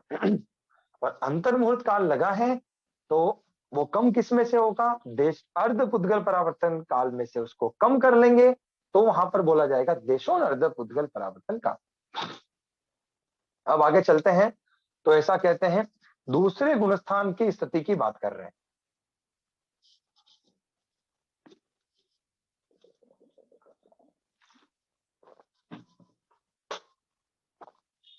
दूसरा जो गुणस्थान है उसका नाम है सास्वादन गुणस्थान। संकित का थोड़ा सा आस्वादन इक्वल टू सास्वादन। उस गुणस्थान में जीव कितने काल तक रह सकता है, तो ऐसा बोलते हैं जगन्य एक समय, उत्कृष्ट 6 आवलिका, ऊपर से गिरा, चौथे गुणस्थान में आया और एक समय में रहकर काल कर गया, ऐसा भी हो सकता है, और 6 आवलिका काल तक टिके, ऐसा भी हो सकता है। जिन जीवों में कोई जीव उपसम संकित से काल करके किसी भव में चला गया है, उसके अपर्याप्त अवस्था में अगर सास्वादन संकित मिल रही है, तो वह शरीर पर्याप्ति के पहले तक ही मिलती है, क्योंकि ऐसा हमारे गुणी जनों विद्वान जनों की अपेक्षा वो लोग बताते हैं कि शरीर पर्याप्ति को पूर्ण करने में 6 आवलिका से अधिक काल लगता है, उतना कम काल नहीं लगता है, अनेक आवलिकाएं लगती हैं। तो शरीर पर्याप्ति पूर्ण होने के पहले सास्वादन संकित चली जाती है, यानी शरीर पर्याप्ति पूर्ण होगी उसके पहले ही तक ही सास्वादन संकित रहती है, वहां तक इसकी विवक्षा की गई है। तो उसकी स्थिति बताई जगन्य एक समय, उत्कृष्ट 6 आवलिका की। अब जो स्थिति की बात कर रहे हैं अपन, वो है तीसरा और 12वां गुणस्थान, क्योंकि उन दोनों की स्थिति समान ली गई है, अंतर्मुहूर्त शब्द से समान बोली गई है कि तीसरे और 12वें गुणस्थान की स्थिति जगन्य भी अंतर्मुहूर्त है और उत्कृष्ट भी अंतर्मुहूर्त है। आवलिका किसे कहते हैं, आवलिका भी एक समय जो काल है उसको मापने की जब बात चलती है, तो उसमें आवलिका भी एक प्रमुख रूप से स्थान रखता है। उसके लिए ऐसा बोलते हैं कि असंख्यात समय की एक आवलिका होती है। जैसे एक सेकंड आप अच्छे से जानते हो, ये प्रचलित शब्द है, एक सेकंड, एक मिनट, एक घंटा, एक समय भी आप लोग बहुत बार सुनते हैं। इसी प्रकार से एक आवलिका भी होता है। उस आवलिका के लिए ऐसा बोलते हैं कि एक सेकंड में 5825 आवलिकाएं होती हैं। एक सेकंड में 5825 आवलिका होती हैं। आवलिका, एक आवलिका में असंख्यात समय होते हैं। तो ये काल को मापने की इकाई बता रखी है, जो मिनिमम से लेकर के मैक्सिमम तक जो काल की बात की जाती है, तो बीच में आवलिका भी एक शब्द आता है, स्टोक जिसको बोला जाता है, श्वासोश्वास भी बोला जाएगा, आवलिका शब्द भी कहते हैं, इस प्रकार से जानना चाहिए। तीसरे गुणस्थान की स्थिति बताई जगन्य अंतर्मुहूर्त है, उत्कृष्ट भी अंतर्मुहूर्त है, 12वें की भी जगन्य उत्कृष्ट अंतर्मुहूर्त स्थिति होती है। और जो चौथे गुणस्थान की स्थिति बता रखी है, अब तीसरे में एक चीज ध्यान में रखना है कि तीसरे की जो अंतर्मुहूर्त स्थिति होती है, अधिकांश लोगों के ये प्रश्न रहते हैं कि वो अंतर्मुहूर्त बड़ा कितना होता है। हाँ, एक सेकंड में 5825 5825 5825 825 आवलिका होती हैं। जो जीव पहले गुणस्थान से चौथे गुणस्थान में चला गया था, चौथे गुणस्थान से पुनः पहले गुणस्थान में आ चुका है, गिर चुका है, पढ़ चुका है, उसको पड़िवाई कहते हैं। पड़िवाई यानी जो वापस पहले में गिर चुका है, पढ़ चुका है, उसे पड़िवाई जीव कहा जाता है। तीसरे गुणस्थान की जो स्थिति होती है, जग श्वासोश्वास प्रमाण उसको कहा जाता है। जगन्य 2 श्वासोश्वास, उत्कृष्ट 9 श्वासोश्वास। अच्छे से लिख लें, याद कर लें। हमारे विशेष जो गुरुजन है, तत्व के बारे में जो विशेष हमारा उनका आशीर्वाद मिलता रहता है, आदरणीय धर्मचंद जी जैन साहब, उनसे आज चर्चा हुई थी। मेरी जो भी जिज्ञासा रहती है, जो भी प्रश्न आदि रहते हैं, मैं भाई साहब से डिस्कशन करता हूँ। उन्होंने आज उनके द्वारा मुझे सुनने को मिला, और पहले भी चर्चा हुई थी कि जो तीसरा गुणस्थान है उसकी स्थिति जगन्य 2 श्वासोश्वास, उत्कृष्ट 9 श्वासोश्वास प्रमाण होती है, उससे अधिक स्थिति नहीं होती। ये ध्यान में रखना है अपने को। अब अगली जो बात है, चौथे गुणस्थान की स्थिति कितनी होती है, तो बोलते हैं चौथे गुणस्थान की स्थिति जगन्य अंतर्मुहूर्त उत्कृष्ट 33 सागरोपम होती है। चौथे गुणस्थान में जीव अधिक से अधिक कितने काल तक रह सकता है, तो ऐसा बोलते हैं 33 सागरोपम जाजेरी, जगन्य अंतर्मुहूर्त। अगला है 5वें और 13वें गुणस्थान की, दोनों की साथ में ले रहे हैं क्योंकि दोनों की शामिल स्थिति एक समान है।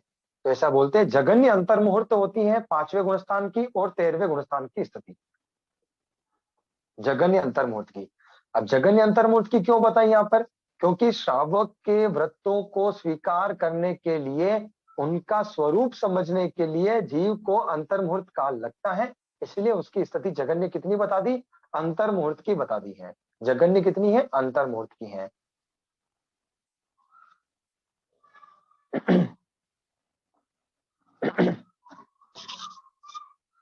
उत्कृष्ट बताई देशों करोड़ पूर्वक की, क्योंकि जो जीव श्रावक बनता है, पल्योपम की स्थिति वाला जीव कभी श्रावक नहीं बन सकता। 15 कर्म भूमि वाले जो जीव हैं, जो कर्म भूमि में निवास कर रहे हैं, वो आदि श्रावक बन सकते हैं, उनकी स्थिति करोड़ पूर्वक की होती है। और जब जीव श्रावक बनेगा तो उसकी स्थिति पूरी करोड़ पूर्वक की नहीं हो सकती, क्योंकि श्रावक बनने के लिए भी कुछ एज लिमिट होती है कि वो 8 वर्ष के बाद में श्रावक बनता है, क्योंकि उसमें समझ चाहिए, कुछ समझ होने की आवश्यकता है, व्रतों को आदरने की उसके लिए समझ होती है। तो उन व्रतों को आदरने की समझ जब जीव ग्रहण करता है तो उसको समय लगता है, इसलिए उसमें से देशों करोड़ पूर्वक उसकी स्थिति कही गई है। तो 5वें और 13वें गुणस्थान की स्थिति देशों करोड़ पूर्व है, उत्कृष्ट स्थिति। अब बात चलती है 6ठे और 7वें गुणस्थान की स्थिति बता रखी है, जगन्य एक समय उत्कृष्ट होती है अंतर्मुहूर्त। ये जो स्थिति बता रखी है वो 6ठे और 7वें गुणस्थान को अलग अलग करने की अपेक्षा से है, कि 6ठे गुणस्थान में जीव जो रहेगा, जगन्य एक समय रह सकता है, उत्कृष्ट अंतर्मुहूर्त रह सकता है। अलग अलग स्थिति की अपेक्षा से 7वें गुणस्थान में जीव रहेगा, जगन्य एक समय रहेगा, उत्कृष्ट अंतर्मुहूर्त रहेगा। लेकिन दोनों को अगर जोड़ लिया, जो झूले की तरह चलने वाला है, दोनों को अगर जोड़ लिया तो जगन्य बता दी उसकी अंतर्मुहूर्त, उत्कृष्ट बता दी देशों करोड़ पूर्व की स्थिति। दोनों की कितनी बता दी साहब, उत्कृष्ट देशों करोड़ पूर्व तक ऐसा हो सकता है।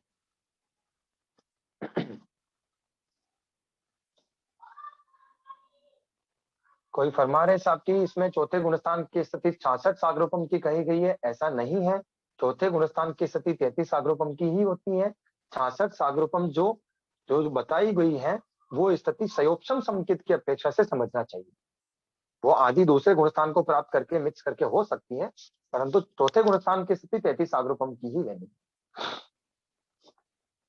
अब अपनी जो बात चल रही है 6ठे 7वें गुणस्थान की बात है, जगन्य एक समय लिया हुआ है, तो ये क्या है, काल करने की अपेक्षा से समझनी चाहिए। जहां पर भी लगभग जगन्य एक समय स्थिति ली जाती है अधिकांशतया, वहां पर एक समय की स्थिति काल करने की अपेक्षा से समझनी चाहिए।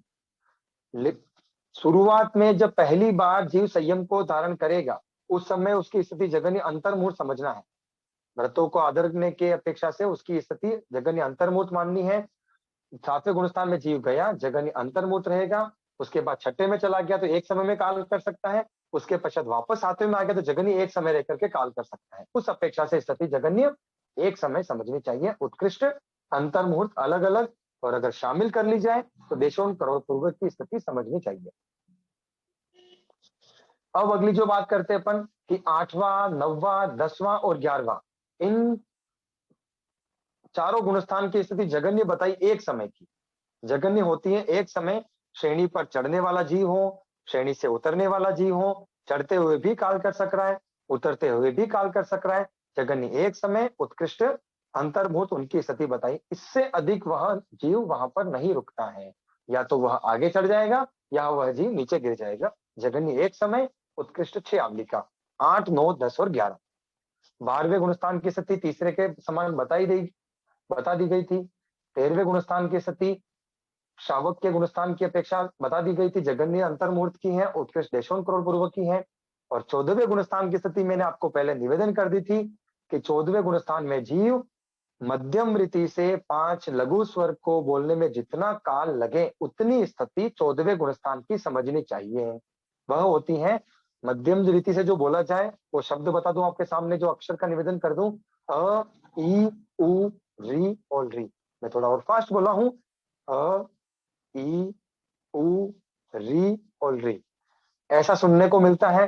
एग्जैक्ट तो मैं बता नहीं सकता, और शायद ही कोई बता सकते हैं इनमें, क्योंकि केवल ज्ञानी के विषय आगे कि कितना समय लग सकता है, उसमें समय का भी फर्क पड़ सकता है, उसमें आवलिका का भी फर्क पड़ सकता है।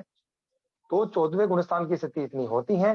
ये अपना तीसरा द्वार गुणस्थान स्वरूप का जो काल द्वार है, स्थिति द्वार जिसको कहा जाता है, वो द्वार संपूर्ण हुआ है।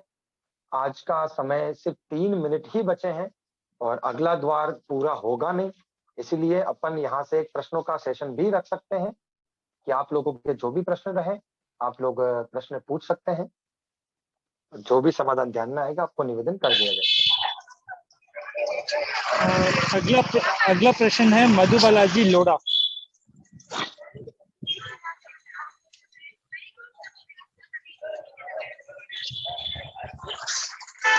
हाँ सर, मेरे को ना तीसरे गुणस्थान और एक और बताया था ना गुणस्थान, कौन सा, 12वां या तीसरा गुणस्थान और 12वां गुणस्थान, इन दोनों की जगन्य उत्कृष्ट अंतर्मुहूर्त की स्थिति होती है। जगन्य उत्कृष्ट दोनों ही अंतर्मुहूर्त है?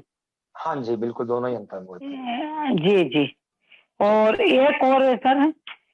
हाँ सर, दूसरा को मौका दे दीजिए सर, मैं बाद में पूछ लूंगी कल। एक प्रश्न आया हुआ है आदर्श जी जैन का, श्रेणी में काल करने वाला नियमा एका बहुतारी नहीं सा। श्रेणी में काल करने वाला नियमा एका बहुतारी नहीं बोल सकते हैं, क्योंकि उसकी गति जो बताई है 10 की बताई है, और अगर वो सर्वार्थ विमान में जाता है तो वह नियमा एका बहुतारी होता है, और बाकी शेष 4 स्थान में जाएगा तो अधिकतम पहला बहु तो उसका 15 बहु जीव कर सकता है। जी जी। हाँ सर, फरमाइए कौन। अगला है इंदु जी कटारिया जी, अब ये बहुत तेज आवाज आ रही है, किसकी आ रही है? प्लीज साइलेंट कर ले अपना आपको। जो प्रश्न पूछ रहा है वही आवाज रखे, बहुत तेज आवाज आ रही थी। जय जिनेंद्र साहब। हाँ जी, हाँ जी, आदेश जय जिनेंद्र। हाँ जी, जय जिनेंद्र साहब।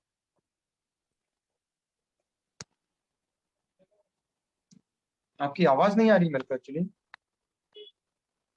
मैं प्रश्न पूछूं? हाँ जी, पूछिए साहब, की आवाज आ रही है। हाँ, जय जिनेंद्र, मैं अनीता गैलडा। मैं पूछ रही थी कि आप बोले थे ना कि पहले मिथ्यात्व में तो 28 प्रकृति का उदय रहता है उनको। मिथ्यात्व में क्या? मिथ्यात्व गुणस्थान की बात कर रहे हैं आप? पहला गुणस्थान में सभी प्रकृतियों का उदय रहता है ना? नहीं, ऐसा नहीं है। आपने अगर लिखा हो तो उसको कट कर दीजिए, गलत लिख चुके हैं आप। क्योंकि पहले मिथ्यात्व गुणस्थान जो 28 प्रकृतियां हैं मोहनीय कर्म की, उसमें मिश्र मोहनी प्रकृति भी है। अगर उस जीव ने त्रिपुंज करके चौथे गुणस्थान आदि की प्राप्ति कर ली है और वह पहले गुणस्थान में आ चुका है, उसके सत्ता में 28 प्रकृतियां रह सकती हैं, यह बात सत्य है। लेकिन उदय में मिश्र मोहनी नहीं रहेगी, समकित मोहनी नहीं रहेगी आदि। बाकी इन 2 प्रकृतियों के अलावा बाकी सभी प्रकृतियों का उदय रह सकता है। लेकिन यह भी ध्यान में रखना है कि उदय भी क्रोध, मान, माया आदि इन 16 ही प्रकृतियों का एक साथ में नहीं हो सकता है। जैसे 5वें कर्मग्रंथ में बताते हैं कि ये जो प्रकृतियां हैं, इनका बंध जीव एक साथ कर सकता है। ध्रुवबंदी प्रकृति है 16 कषाय। लेकिन उदय जब इनका आता है तब क्रोध का होगा, तब मान माया लोभ का नहीं होगा। इस प्रकार से इनका उदय आता है। और ये 7वें 8वें गुणस्थान में 9वें में तो वो वेद का कर देता ना 6।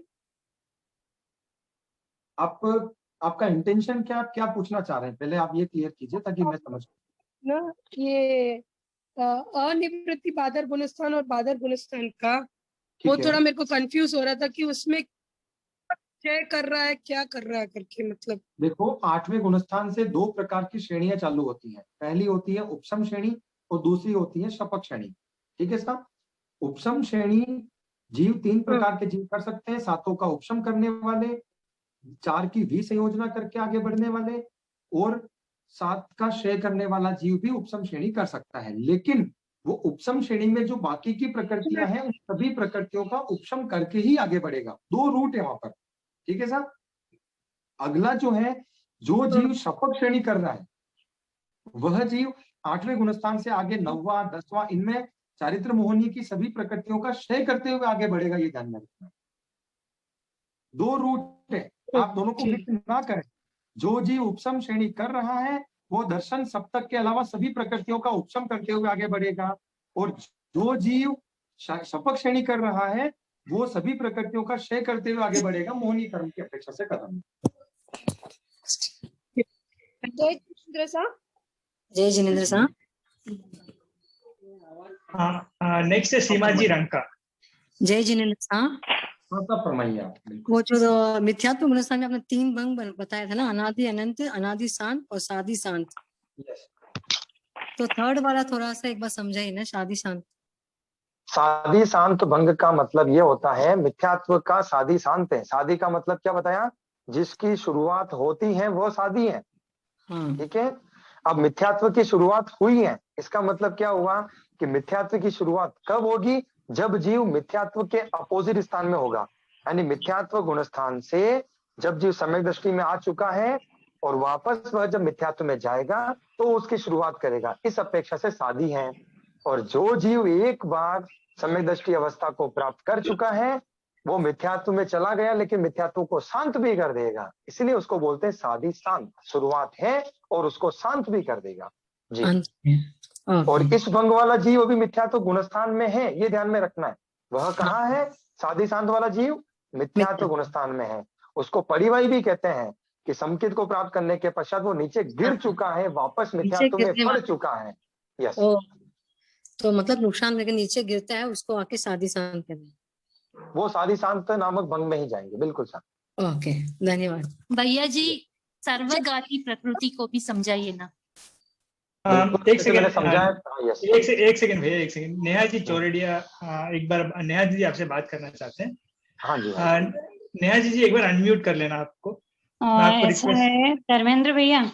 हाँ जी हाँ जी। सबको सूचना दे दो, कल 1:30 बजे और गम्मा की जिज्ञासाएं पूछ सकते हैं 1:30 से 2 बजे तक जी। अभी आप सब सुन ही रहे हैं। आज जिज्ञासा सबकी थी पर पूरी नहीं हो पाई, इसलिए कल गम्मा की जिज्ञासा आप सभी 1:30 बजे जिनको भी पूछना है या सुनना है वे 1:30 बजे इसी जूम आईडी पर उपस्थित रहने का प्रयास करें। ठीक है। जो भी आपके क्वेश्चन है आप लिख भी लेना और 1:30 बजे पधार जाना ताकि आप पूछ सकते हैं। ओके। जय जिनेंद्र। जय जिनेंद्र साहब। हाँ सर, की आवाज आ रही है? हाँ बिल्कुल आपकी आवाज आ रही है, आप फरमा सकते हैं, बिल्कुल फरमाइए। वो जो तीसरे गुणस्थान का आपने कहा था कि अंतर्मूर्त है, हाँ उसकी स्थिति अंतर्मूर्त है, करेक्ट? तो जी वो अपर्याप्त अवस्था में रहता है या कैसे? कौन सा गुणस्थान? तीसरा गुणस्थान कौन? ओके, तीसरा गुणस्थान नियम सन्नी जीवों को ही होता है, पहली बात। ठीक है साहब। सन्नी जीवों के भी पर्याप्त अवस्था में ही होता है, ये फिक्स कर लो अच्छे से आप। सन्नी पंचेंद्रिय के पर्याप्ता में ही होता है। अच्छा, तो अंतर्मूर्त के लिए ही होता है, तो उसके बाद या तो हम मिथ्यात्वी रहेंगे या फिर सम्यक्त्वी रहेंगे। हाँ हाँ बिल्कुल बिल्कुल साहब, बिल्कुल राइट। कर्मगंध की अपेक्षा से तीसरे गुणस्थान के अंदर अज्ञान भी लिया है तो ज्ञान भी लिया है, कि तीसरे गुणस्थान से जीव चौथे आदि गुणस्थानों में जा रहा है तो उसमें ज्ञान की मात्रा अधिक होती है, और तीसरे गुणस्थान से वो नीचे जा रहा है पहले की तरफ तो उसमें अज्ञान की मात्रा अधिक होती है। लेकिन सिद्धांत आगम की अपेक्षा से तीसरे गुणस्थान में अज्ञान ही माना है। अच्छे से ध्यान में रखें। और क्वेश्चन था मेरा, ये जो अव्यवहार राशि के है, हाँ सर, अगर सिद्ध होता है, कोई आत्मा सिद्ध होती है तो एक व्यवहार राशि से जीव आके व्यवहार राशि में आता है। तो ऐसा क्या कारण है कि उनके ऐसे क्या कर्म है कि वो उससे निकल ही नहीं पाते? क्या उनके पहले कोई ऐसे कर्म है जो उनको निकलने नहीं देते? क्या कारण है? क्यों वो एक केंद्रीय जीव तो क्या कर्म बांधेंगे? ओके, मतलब आपके प्रश्न का इंटेंशन मैं इस प्रकार से समझ रहा हूँ कि मतलब एक जीव मोक्ष गया तो जो जीव निकल रहा है मोक्ष जाने के पश्चात एक जीव वापस अव्यवहार से व्यवहार में आता है, ठीक है? आप ये पूछ रहे हैं क्या कि इस जीव के अलावा वो जीव क्यों नहीं निकल रहे, ऐसा बोल रहे हैं? हाँ, बाकी के जीवों की क्या गलती है? हाँ देखो, ऐसा कुछ नहीं है साहब, ऐसा नियम है कि व्यवहार राशि में जीव फिक्स रहते हैं, ये अपने को अच्छे से याद रखना है। कुछ धारणा होती है, कुछ नियम होती हैं, आप ये फिट कर लो अच्छे से कि व्यवहार राशि में जीव फिक्स होते हैं, न तो घटते हैं न कभी बढ़ते हैं। ये ध्यान मांगे अच्छे से याद कर लो इसको। अभी आप सुनो, आप एक बार आप सुनिए, जो बता रहे हैं आप सुनेंगे अच्छे से। फिक्स जीव होते हैं। अब ऐसा बोलते हैं एक जीव व्यवहार राशि से मोक्ष गया, अब जीव कम पड़ गया ना एक, तो अब वो जो है अव्यवहार का एक जीव निकल करके व्यवहार राशि में आ गया, मतलब जो संख्या थी वापस वो की वो रह चुकी है, न घटती है न बढ़ती है। घटेगी तो एक मिल जाएगी, बराबर वापस हो जाएगी। अब अगली बात मैं आपको निवेदन कर दूं, जो जीव अव्यवहार राशि से व्यवहार राशि में आता है, आपको ये तो अच्छे से पता है कि आप गम्मा का थोकड़ा भी पढ़ रहे होंगे, गुणस्थान भी पढ़ रहे होंगे, तो आपने लघु दंडक भी पढ़ा होगा। उसमें लघु दंडक के थोकड़े के अंदर 4 कषाय बता रखी है, एक केंद्रीय जीवों में भी और निगोद में भी होती हैं। चारों प्रकार की संज्ञा भी होती है, तो उनमें कषाय की तरतमता भी होती है, कभी कषाय ज्यादा करते हैं, कभी कषाय कम करते हैं। जिन जीवों के 5 इंद्रियां होती हैं वो अपनी कषाय का दर्पण कषाय को 5 इंद्रियों से प्रदर्शित करते हैं। जिस जीव के एक रहेगी वो अपनी एक इंद्रिय से करते हैं। अब ये अपनी कमी है कि अपन उनकी चेतना को, उनकी जो अव्यक्त चेतना होती है, उनके गुस्से को अपन पढ़ नहीं पाते। ऐसा नहीं है कि वो गुस्सा नहीं करते हैं, तो चारों प्रकार कषाय करते हैं। अब जो जीव कषाय कम करता है, जो सहन करता है, धूप में भी बाहर पेड़ खड़ा है, सर्दी में भी खड़ा है, बारिश में भी खड़ा है, सहन कर रहा है। सबसे बड़ा गुण है सहनशीलता। जिनके सहनशीलता करने से अकाम निर्जरा का स्टॉक बहुत अधिक बढ़ेगा, वो जीव निकल करके व्यवहार राशि में आएगा। इस प्रकार से इसको अच्छे से याद कर लो, ठीक है सर? अगला क्वेश्चन। जय जिनेन्द्र। हाँ सर। जय जिनेन्द्र सर। सर्वघाती प्रकृति। हाँ सर। सर्वघाती प्रकृति है ना, उसको एक डेफिनेशन क्या है उसका?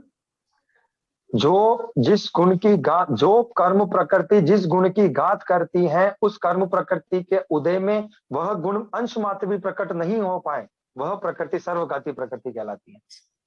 ओके ओके, धन्यवाद जी सर। हाँ सर, और कोई प्रश्न? 3 क्वेश्चन है। चौथे गुणस्थान इत्यादि में रह हुआ जीव उपशम करे और आगे के गुणस्थान में शपथ कर सकता है? बिल्कुल नहीं कर सकता है। ऐसा है साहब कि उसने जो पहले चौथे में एकदम एक ग्लास मतलब उसने सत्ता में क्या कर लिया, कुछ प्रकृतियों को दबा दिया, दबा करके उसको आगे बढ़ना है, ठीक है साहब? अब 10वें गुणस्थान में आ गया। अब 10वें गुणस्थान से उसके सामने 2 ऑप्शन दिख रहे हैं कि 11वें में जाए कि 12वें में जाए। ये बात अच्छे से ध्यान में आपको। अब जो 12वें में जाएगा वो मोहनी कर्म को क्षय करेगा ना, पूरा का पूरा। अब क्षय करेगा तो लास्ट संजुलन लोभ का क्षय करने से क्या होगा, क्योंकि पहले तो वो उपशम करके आया हुआ है ना, सत्ता में उसके स्टॉक में प्रकृति पड़ी है, तो पुनः वो जाकर के उसको क्षय करना पड़ेगा। पहले उपशम कर दे बाद में क्षय करके आगे बढ़ जाए, ऐसा नहीं हो सकता है। चौथे 5वें में उपशम किया और छठे 7वें में क्षय कभी भी नहीं कर सकता है। उपशम जिस चीज प्रकृति का कर लिया है उसका क्षय करना अनिवार्य है। एक क्वेश्चन है, छठे गुणस्थान 11वें गुणस्थान इत्यादि में जीव कैसे काल करता है? क्योंकि जब भी जीव काल करता है, जिस गुणस्थान में मरण करता है उसी में जाके आगे जन्म भी लेता है, ऐसा नहीं, ऐसा नहीं है। आप जैसा फरमा रहे हैं जिस गुणस्थान में काल करता है अगले गुण वही गुणस्थान होगा, ऐसा नहीं है। क्योंकि बाटा बेटी अवस्था में पहला, दूसरा और चौथा ये 3 गुणस्थान ही बता रखे हैं। 11वें, 10वें, 9वें, 8वें, 7वें, 6ठे, 5वें इन गुणस्थानों में जीव काल करता है तो रूट क्या है उसका चौथे से होकर ही निकलेगा। और अगर कोई जीव उपशम समकित में रहे हुए काल कर जाए तो उसका रूट चौथे से दूसरे में होकर के निकल जाएगा। और जो मिथ्यात्व में काल कर रहा है उसके लिए रूट है पहला गुणस्थान, ये ध्यान में रखना है। श्रेणी का अर्थ, ऐसा नियम ये ध्यान में रखना है, जिस लेशा में काल करें, जिस लेशा में आयुष्य का बंध करता है, काल करते समय वो लेशा आती है, उत्पन्न भी उसी लेशा में होगा, उसके लिए ऐसा नियम है। ऐसा नहीं। और चारित्र के लिए तो आपको अच्छे से ध्यान में होना चाहिए कि चारित्र तो इहभविक बताया है कि परभविक बताया या तदुपविक बताया। बताओ आप एक बार जल्दी से। क्वेश्चन रिपीट हो सकता है? चारित्र जो है वो इहभविक होता है, परभविक होता है या तदुपविक होता है? दुभविक। हाँ, अब देखो चारित्र होता है इहभविक, यानी इस भाव में ही साथ में रहता है, अगले भाव में नहीं जाता है। इसका मतलब क्या हो गया कि 11वां से लेकर के जो 6ठे गुणस्थान तक जो सर्ववृत्ति चारित्र है वो इहभविक ही रहेगा, अगले भाव में साथ में नहीं जाएगा। और देश वृत्ति चारित्र है वो भी नहीं जाएगा, यानी 4th, 2nd एंड 1st ये 3 गुणस्थान ही बाटा बेटी अवस्था में रहते हैं। धन्यवाद। श्रेणी का अर्थ, श्रेणी का मतलब एक तरीके से मोक्ष 8वें जो गुणस्थान है, एक पंक्ति समझ लीजिए। श्रेणी का मतलब एक जो पंक्ति होती है वो है श्रेणी का। अब वो पंक्ति कौन सी है? जीव उपशम करके आगे उस रूट पर चल रहा है या शपथ करके क्षय करते करते चल रहा है, वो श्रेणी कहलाती है। वो 2 श्रेणियां हैं, उपशम और शपथ। उपशम और उपशम श्रेणी में अंतर क्या रहेगा?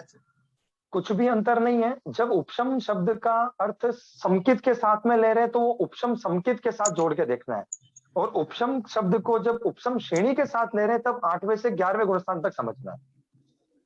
धन्यवाद। जी साहब, और कोई प्रश्न? हाँ जी, मेरा सवाल है जिज्ञासा। हाँ हाँ हाँ जी, हाँ जी, हाँ जी, यस बिल्कुल, आप फरमाइए साहब। हाँ जी। ये जो शुक्ल पक्षी होने के बाद में शुक्ल पक्षी की स्थिति जो अर्धपुत्र परावर्तन काल है, उसके बाद में नहीं, हाँ, शुक्ल पक्षी होने के बाद में उसने अंतर मुहूर्त में समकित प्राप्त कर ली।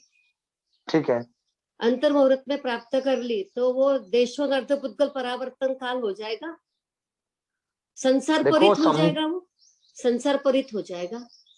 हाँ, अगर उसने शुक्ल पक्षी के बाद में अंतर मुहूर्त में वो समकित प्राप्त कर ली, हाँ, तो वो देशों अर्धपुद्गल परावर्तन काल हो जाएगा उसका। देखो आप यहाँ पे समझिए कि समकित प्राप्त करने की आवश्यकता नहीं है। शुक्ल पक्षी बना और बनने के 5 मिनट बाद में भी देशों है, क्योंकि 5 मिनट तो उसने भोग लिया है ना, तो देशों नहीं है। समकित प्राप्त करने की आवश्यकता नहीं है कि समकित प्राप्त करेगा तभी देशों कहलाएगा।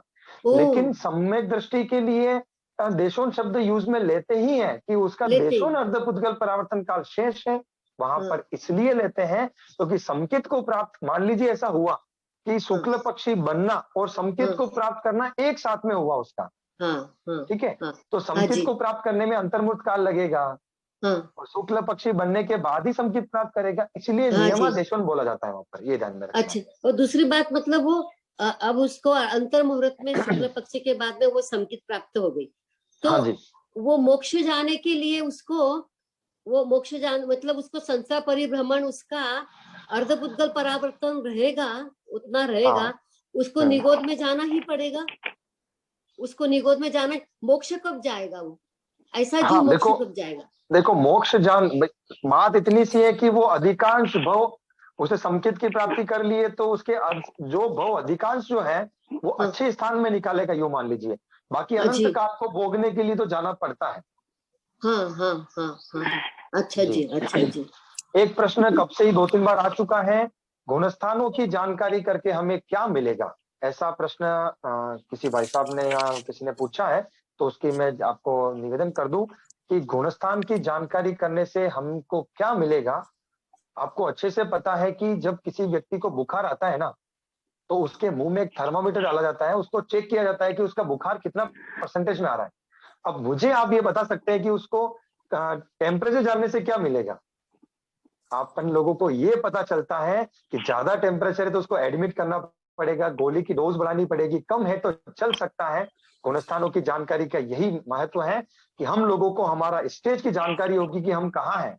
हम अपना स्वयं का आकलन कर सकते हैं कि मैं मिथ्यात्व के गुण को लेकर के चल रहा हूं, कि मैं ऐसी जगह दृष्टि लगा रहा हूं तो मैं इसका उसको छोड़ करके सम्यक दृष्टि अवस्था में जाऊं, मेरा अधिक से अधिक ध्यान वहां लगाऊं, वैसी में चर्या करूं, वैसी में क्रिया करूं, सुदेव को सुगुरु पर आस्था रखूं ताकि मेरे बहुभव अच्छे हो जाएं। इसीलिए ऐसा बताया जाता है कि गुणस्थान की प्राप्ति, गुणस्थान को समझना बहुत आवश्यक है जिस जीव को आगे बढ़ना होता है। यस सर, मेरा एक क्वेश्चन है। तीसरा गुणस्थान में आपने बताया था जघन्य, दोष, श्वासोच्छ्वास और उत्कृष्ट, ये तीसरे में बताया था क्या सर? और उत्कृष्ट 9 श्वासोच्छ्वास। हाँ जी, हाँ जी, हाँ जी, हाँ जी। तो सर आपने तीसरा और 12वें में मेरे को पहले बताया कि जघन्य, अंतर्मूर्त और उत्कृष्ट। उत्कृष्ट क्या बताया था सर उसमें? उत्कृष्ट भी अंतर्मूर्त होता है। अब वो अंतर्मूर्त तीसरे वाला होता कौन सा है, ये बात आपको बताई थी। जो हमारे विद्वद, हमारे जो बहुत पूजनीय शिक्षक सर है, हमारे विद्वान सर है धर्मचंद्र सर, उनके द्वारा चर्चा की गई थी, उनको उनकी बात को मैंने आपको निवेदन किया। अच्छा सर, एक बात और है सर, ये आपने मिथ्यात्व में मेरे को 3 अपने बताई थी, अनादि अनंत, अनादि काल और साधि साथ। अनादि काल नहीं है, अनादि शांत बोला था। अनादि पहला है अनादि अनंत, हाँ, दूसरा है अनादि शांत। शांत, यस, अनादि शांत। जी जी, तो इसका मीनिंग क्या होता है सर? जो अनादि से शांत जो, हाँ आप सुन लीजिए, अनादि अनंत का मतलब अनादि काल से मिथ्या दृष्टि था, अनंत काल तक मिथ्या दृष्टि रहेगा, इसका मतलब है अनादि अनंत।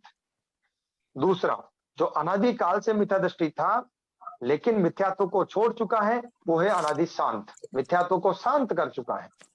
और तीसरा है साधि शांत, जो मिथ्यात्व को छोड़ चुका था लेकिन पुनः मिथ्यात्व को प्राप्त कर लिया है और मिथ्यात्व को शांत कर देगा, वो कहलाएगा साधि शांत। धन्यवाद। जी जी, थैंक यू सर। और कोई प्रश्न है? 5 अपूर्व बताइए। क्या चीज? 5 अपूर्व, जो नाम आपने 5 अपूर्व के दिए थे ना, वो एक बार बोल दीजिए। स्थितिगात, रसगात, गुण श्रेणी, गुण, हाँ गुण, स्थितिगात, रसगात, गुण श्रेणी, गुण श्रेणी किसमें बता रहे हैं सर? किसमें है सर ये 8वें गुणस्थान में जो 5 विशेष कार्य होते हैं उसकी बात चल रही है। स्थितिगात, रसगात, गुण श्रेणी, गुण संक्रमण और अपूर्व स्थिति बंध। हाँ जी, और कोई प्रश्न है? 10 बोल बता दीजिए एक बार। 10 बोल जो है, शायद सम के शुक्ल ध्यान, यथाख्यात चारित्र, केवल ज्ञान, केवल दर्शन, उसके बाद में 5 लब्धि, दान, लाभ, भोग, उपभोग, वीर्य। अनंत दान, अनंत लाभ, भोग, उपभोग और वीर्य, ये लब्धि है। हाँ जी, अनंत दान लब्धि, अनंत लाभ लब्धि, अनंत भोग, अनंत उपभोग, अनंत वीर्य लब्धि। ओके ओके, थैंक यू भाई। जय जिनेन्द्र। यस, फरमाइए। अभी आपने एकेंद्रिय का कहा था कि उनको गुस्सा तो आता ही रहेगा। आता ही रहेगा नहीं, रहेगा करके नहीं, उसमें होता है। यस, होता है। तो वैसे ही एकेंद्रिय में मृषावाद भी होता है, यह कैसे जानना? देखो, उनमें अव्यक्त चेतना होती है, अव्यक्त, उनमें जो मृषावाद, उनमें भाषा वो बोल नहीं सकते हैं, लेकिन उनमें दोष लगता ही है। एकेंद्रीय जो जीव हैं, जो जीव जानते हैं, उनमें दोष तो लगता ही है। मृषावाद आदि का दोष लगता है, सूक्ष्म रूप से लगता है। जिनका भेद अपन करते कि मोटा झूठ बोलना, मोटी चोरी करना, वो नहीं समझते, उनमें मन आदि नहीं है, लेकिन दोष तो सामान्य रूप से भी लगता है उनके अंदर। अच्छा, धन्यवाद। जय जितेंद्र सर। यस। क्या ऐसा कोई रूल है कि मिथ्यात्वी भी शुक्ल पक्षी हो सकता है या फिर नियमा ये सम्यक्त्वी ही होगा? बिल्कुल, आपने कल की क्लास अटेंड नहीं की होगी, इसलिए आपका प्रश्न उठा है। आप अच्छे से ध्यान में ले लीजिए कि मिथ्यात्व गुणस्थान में शुक्ल पक्षी और कृष्ण पक्षी दोनों हो सकते हैं, पहली बात, ठीक है। दूसरी बात, कृष्ण पक्षी से शुक्ल पक्षी जीव मिथ्यात्व गुणस्थान में ही बनता है। संसार को सीमित जीव कहाँ करता है? मिथ्यात्व गुणस्थान में ही करता है। और दूसरे गुणस्थान से लेकर के 14वें गुणस्थान तक नियमा शुक्ल पक्षी जीव ही होते हैं। जिनेंद्र साहब, मुझे पूछना था एक्चुअली, मैंने 2 दिन नहीं किए पहले को, रिकॉर्डिंग कहाँ मिलेगी मुझे इसकी? हाँ, वो ऋषभ जी भाई साहब हैं, वो अवेलेबल करा सकते हैं साहब। आपका संपर्क करें। अब मनोज जी संचेती साहब हैं जलगांव वाले, जो हमारे शिविर के प्रभारी संयोजक आदि हैं। आप जो मंगला भाई, हाँ जी फरमाइए। Thank you so much.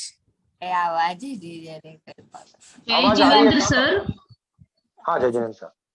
Sir आवाज आ रही है? जय जिनेंद्र सर। बिल्कुल आवाज आ रही है, फरमाइए। मेरे को एकदम तेज आ रही थी, इसलिए मैंने थोड़ा सा। यस फरमाइए। सर आवली क्या होता है सर? आवली का जो है काल को एक मापने की इकाई है। जैसे 1 घंटे को मापने के लिए क्या बोलते हैं अपन? 1 घंटे के अंदर 60 सेकंड होते हैं। बिचामी दुकड़म 1 घंटे में 60 मिनट होते हैं, ठीक है? और 1 मिनट में 60 सेकंड होते हैं। ये अपन समझते हैं ना साहब? इसी प्रकार से अपने को ये समझना है कि 1 सेकंड में 5825 आवलिका होती है। एक आवलिका में असंख्यात समय होते हैं। तो काल को मापने की इकाइयां हैं ये। तो जैसे 1 सेकंड, 1 मिनट, 1 वर्ष है, 1 महीना है, पखवाड़ा है, आवलिका है, ये सभी इकाइयां हैं मापने की। और कोई प्रश्न हो तो फरमाइए सर। समय मतलब सर? समय अलग चीज है सर। सादी और शांत। हाँ जी जी। सर सादी और शांत एक शब्द में अर्थ सर? शादी का मतलब जिसकी शुरुआत होती है वो शादी होता है। स आदि जो शुरुआत होती है जिसकी, वो और खत्म भी होता है। धन्यवाद सर।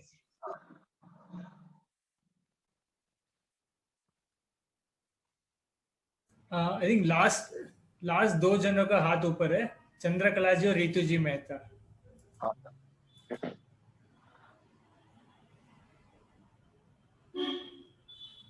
आई थिंक वो अपने आप को अनम्यूट नहीं कर रहे हैं। कुछ प्रश्न हो तो बता दीजिए साहब, मैं चैट बॉक्स में देख लेता हूँ एक बार कोई प्रश्न रहे तो। 4 कषाय का राग द्वेष में विभाजन बताएं। ओके, क्रोध और मान जो है वो द्वेष में जाता है, और माया और लोभ जो है वो राग की श्रेणी में रहती है। सर जय जिनेंद्र, मैं सोलापुर से संजू। इतना अच्छा सिखा रहे हो, प्लीज आपके पास रिकॉर्डिंग है तो भेज दीजिएगा ना प्लीज। ऋषभ जी आपको अवेलेबल करा सकते हैं। हाँ जी। और आप थोड़ा सा इतना सा मदद कीजिएगा, हम लोग को बहुत अच्छा सिखा रहे, काफी समझ में आ रहा है, काफी चीजें लिखी भी है। फिर भी थोड़ी रिकॉर्डिंग रहेगी तो और हम लोग को ज्यादा मदद मिल जाएगी। हाँ जी, हम लोग कोशिश कर रहे हैं रिकॉर्डिंग देने के लिए, और जैसे अवेलेबल होगा हम लोग शेयर कर देंगे। Thank you sir. साहब की गुणस्थान साधु साध्वी में ही पाए जाते हैं, क्या श्रावक श्राविका में भी पाए जाते हैं? आप अच्छे से ध्यान में रख लो। साधु में 6 से 14 गुणस्थान होते हैं, अच्छे से लिख लेना। 6 से लगा करके 14वां गुणस्थान होता है साधु का, 6 to 14। 5वां गुणस्थान होता है श्रावक का, और 1 से 4 जो गुणस्थान है वो होते हैं अविरति के। पहले से लगा करके 4थे गुणस्थान तक जो व्रत पचकान नहीं करते हैं उनमें रहता है, और जो सामान्य व्रत पचकान करते हैं वो होते हैं 5वें गुणस्थान में, जिनको श्रावक और श्राविका कहा जाता है, उनका है 5वां गुणस्थान। और 6 से लगा करके 14 के जो गुणस्थान है वो है साधु के गुणस्थान। और फरमाइए साहब।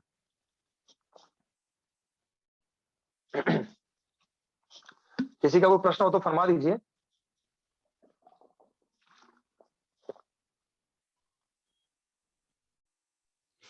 जय जिनेंद्र साहब।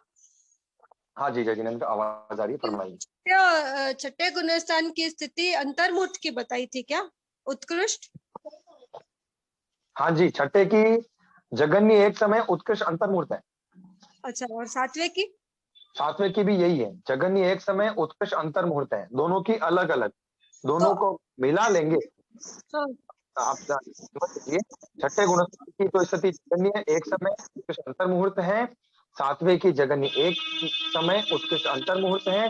दोनों को अगर मिला लेंगे स्थिति तो जगन्य अंतर्मुहूर्त कहलाएगी, और उत्कृष्ट कहलाएगी देशों करोड़ पूर्व की, क्योंकि वो झूले की तरह है, और अधिकांश काल झूले की तरह ही बीतता है उसके अंदर।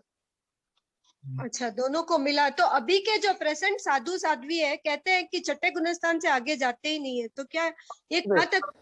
नहीं, ऐसा नहीं कहते। वर्तमान में छठा और सातवां दोनों गुणस्थान होता है, बिल्कुल सातवां होता ही है। तो 8वें में नहीं जाते? हाँ, 8वें से ऊपर नहीं जा सकते। वर्तमान में श्रेणियां नहीं होती हैं, ऐसा कहते हैं साहब। बिल्कुल सही बात है। ठीक है, धन्यवाद जी साहब। आई थिंक लास्ट क्वेश्चन है लोकेश जी बाफना का। हाँ जी सर, और मैं 11वें गुणस्थान की स्थिति वापस समझाइए। 11वें गुणस्थान की स्थिति जगन्य एक समय की उत्कृष्ट अंतर्मुहूर्त की होती है। 10वें से 11वें में गया, एक समय रेख करके काल कर गया, इस अपेक्षा से होती है एक समय। और अगर पूरे गुणस्थान की पूरी स्थिति भोगी तो वो होती है अंतर्मुहूर्त की। और अगर वहां पर काल नहीं किया तो वो जीव गिर करके 10वें में, 90वें में आदि गुणस्थानों में आ सकता है, यावत वह पहले गुणस्थान में भी आ सकता है। 21 प्रकृतियों का उपशम बताया था। हाँ, 24 या 27 ऐसा कुछ बताया था, वो चाहिए मुझे। उसकी मानना समझ में नहीं गई। देखो, तो आपको 11वें गुणस्थान जो है ना, वो अच्छे से ध्यान में ले लो। 11वें गुणस्थान। यस जी, फरमाइए। बीच में आप कोई हेलो बोले। मेरे ख्याल से वो गलती से बोल दिया और म्यूट कर लिया। सो जिन्होंने 11वें गुणस्थान का प्रश्न पूछा वो सुन रहे हैं मेरे को? हाँ, बराबर सुन रही हूँ। ओके, 11वें गुणस्थान में जिसने 7 का उपशम करके आया हुआ है, ठीक है। हाँ। जो 7 का उपशम यानी उपशमक जो पहुंचा है 11वें में, उसके 28 का उपशम रहेगा। लिख लो ऐसा कैसा, अच्छे से लिख लो आप। जो 7 का उपशम करके आगे बढ़ा है उपशमक, वो उसके 28 का उपशम रहेगा 11वें गुणस्थान में, ठीक है साहब। जो वी संयोजक जीव है, कौन सा? वी संयोजक, यानी वी संयोजना करके आया है अनंतानुबंधी कषाय 4 की, उसके 24 प्रकृति की सत्ता रहेगी 11वें गुणस्थान में। मिच्छामि दुक्कडम 24 प्रकृति का उपशम रहेगा। मोहनी कर्म की जो 28 प्रकृतियां हैं, उनमें 4 की तो वी संयोजना रहेगी और बाकी की 24 प्रकृतियों का उपशम रहेगा। हो गई दूसरी बात। अब तीसरा जो है, जो 7 का क्षय करके उपशम श्रेणी करता है। 7 प्रकृतियां दर्शन सप्तक जो है, उनका क्षय करके उपशम श्रेणी करता है। उन 7 को 28 में से कम कर लीजिए, यानी 7 का क्षय है, उस शायिक समकीर्ति उपशम श्रेणी जीव के जो 11वें गुणस्थान में है, उसके 21 प्रकृतियों का उपशम रहेगा। यानी शायिक समकीर्ति जीव के रहेगा 21 का उपशम, वी संयोजना वाले जीव के रहेगा 24 का उपशम, और जो 7 का उपशम करके आगे बढ़ा है उपशमक जिसका नाम है, उसके रहेगा 28 प्रकृतियों का उपशम। ध्यान में आ गया अच्छे से? समझा। और जो सर्वघाती प्रकृति, उसकी बाबत में वो जो व्याख्या बोली थी वो चाहिए। कौन सी व्याख्या साहब? सर्वघाती कर्म प्रकृति कहलाती है, ऐसा आपने बताया था। मैं आपसे निवेदन करूंगा, आपने पूछा है, लेकिन मैंने ये लाइन कम से कम 4 या 5 बार रिपीट की है, और उसके बीच में भी किसी ने पूछा, बात बताई थी। थोड़ा सा आप बिल्कुल आप ध्यान रखिए, मैं परिभाषा वापस बोल देता। जिस कर्म प्रकृति के उदय से जो गुण ढकता है, उस कर्म प्रकृति के उदय में वह गुण अंश मात्र भी प्रकाटित नहीं हो पाए, वह प्रकृति सर्वघाती प्रकृति कहलाती है। इसकी जो मूल परिभाषा बुक्स में मिलती है, सर्वघाती, जो सर्व रूप से घात करती हैं, वह सर्वघाती प्रकृति कहलाती है। किसका घात करती हैं? जिस दो गुण जो सर्वघाती प्रकृति है, उसके जो वो हटने से जो गुण प्रकट होता है, जो सर्वघाती प्रकृति है उसके हटने से जो गुण प्रकट होता है, उस गुण का सर्वघाती रूप से घात करती है, वो सर्वघाती प्रकृति कहलाती है। जय जिनेंद्र सर। जय जिनेंद्र सर। हाँ सफर में क्या शायिक समकीर्ति पे उपशम श्रेणी करता है? बिल्कुल कर सकता है।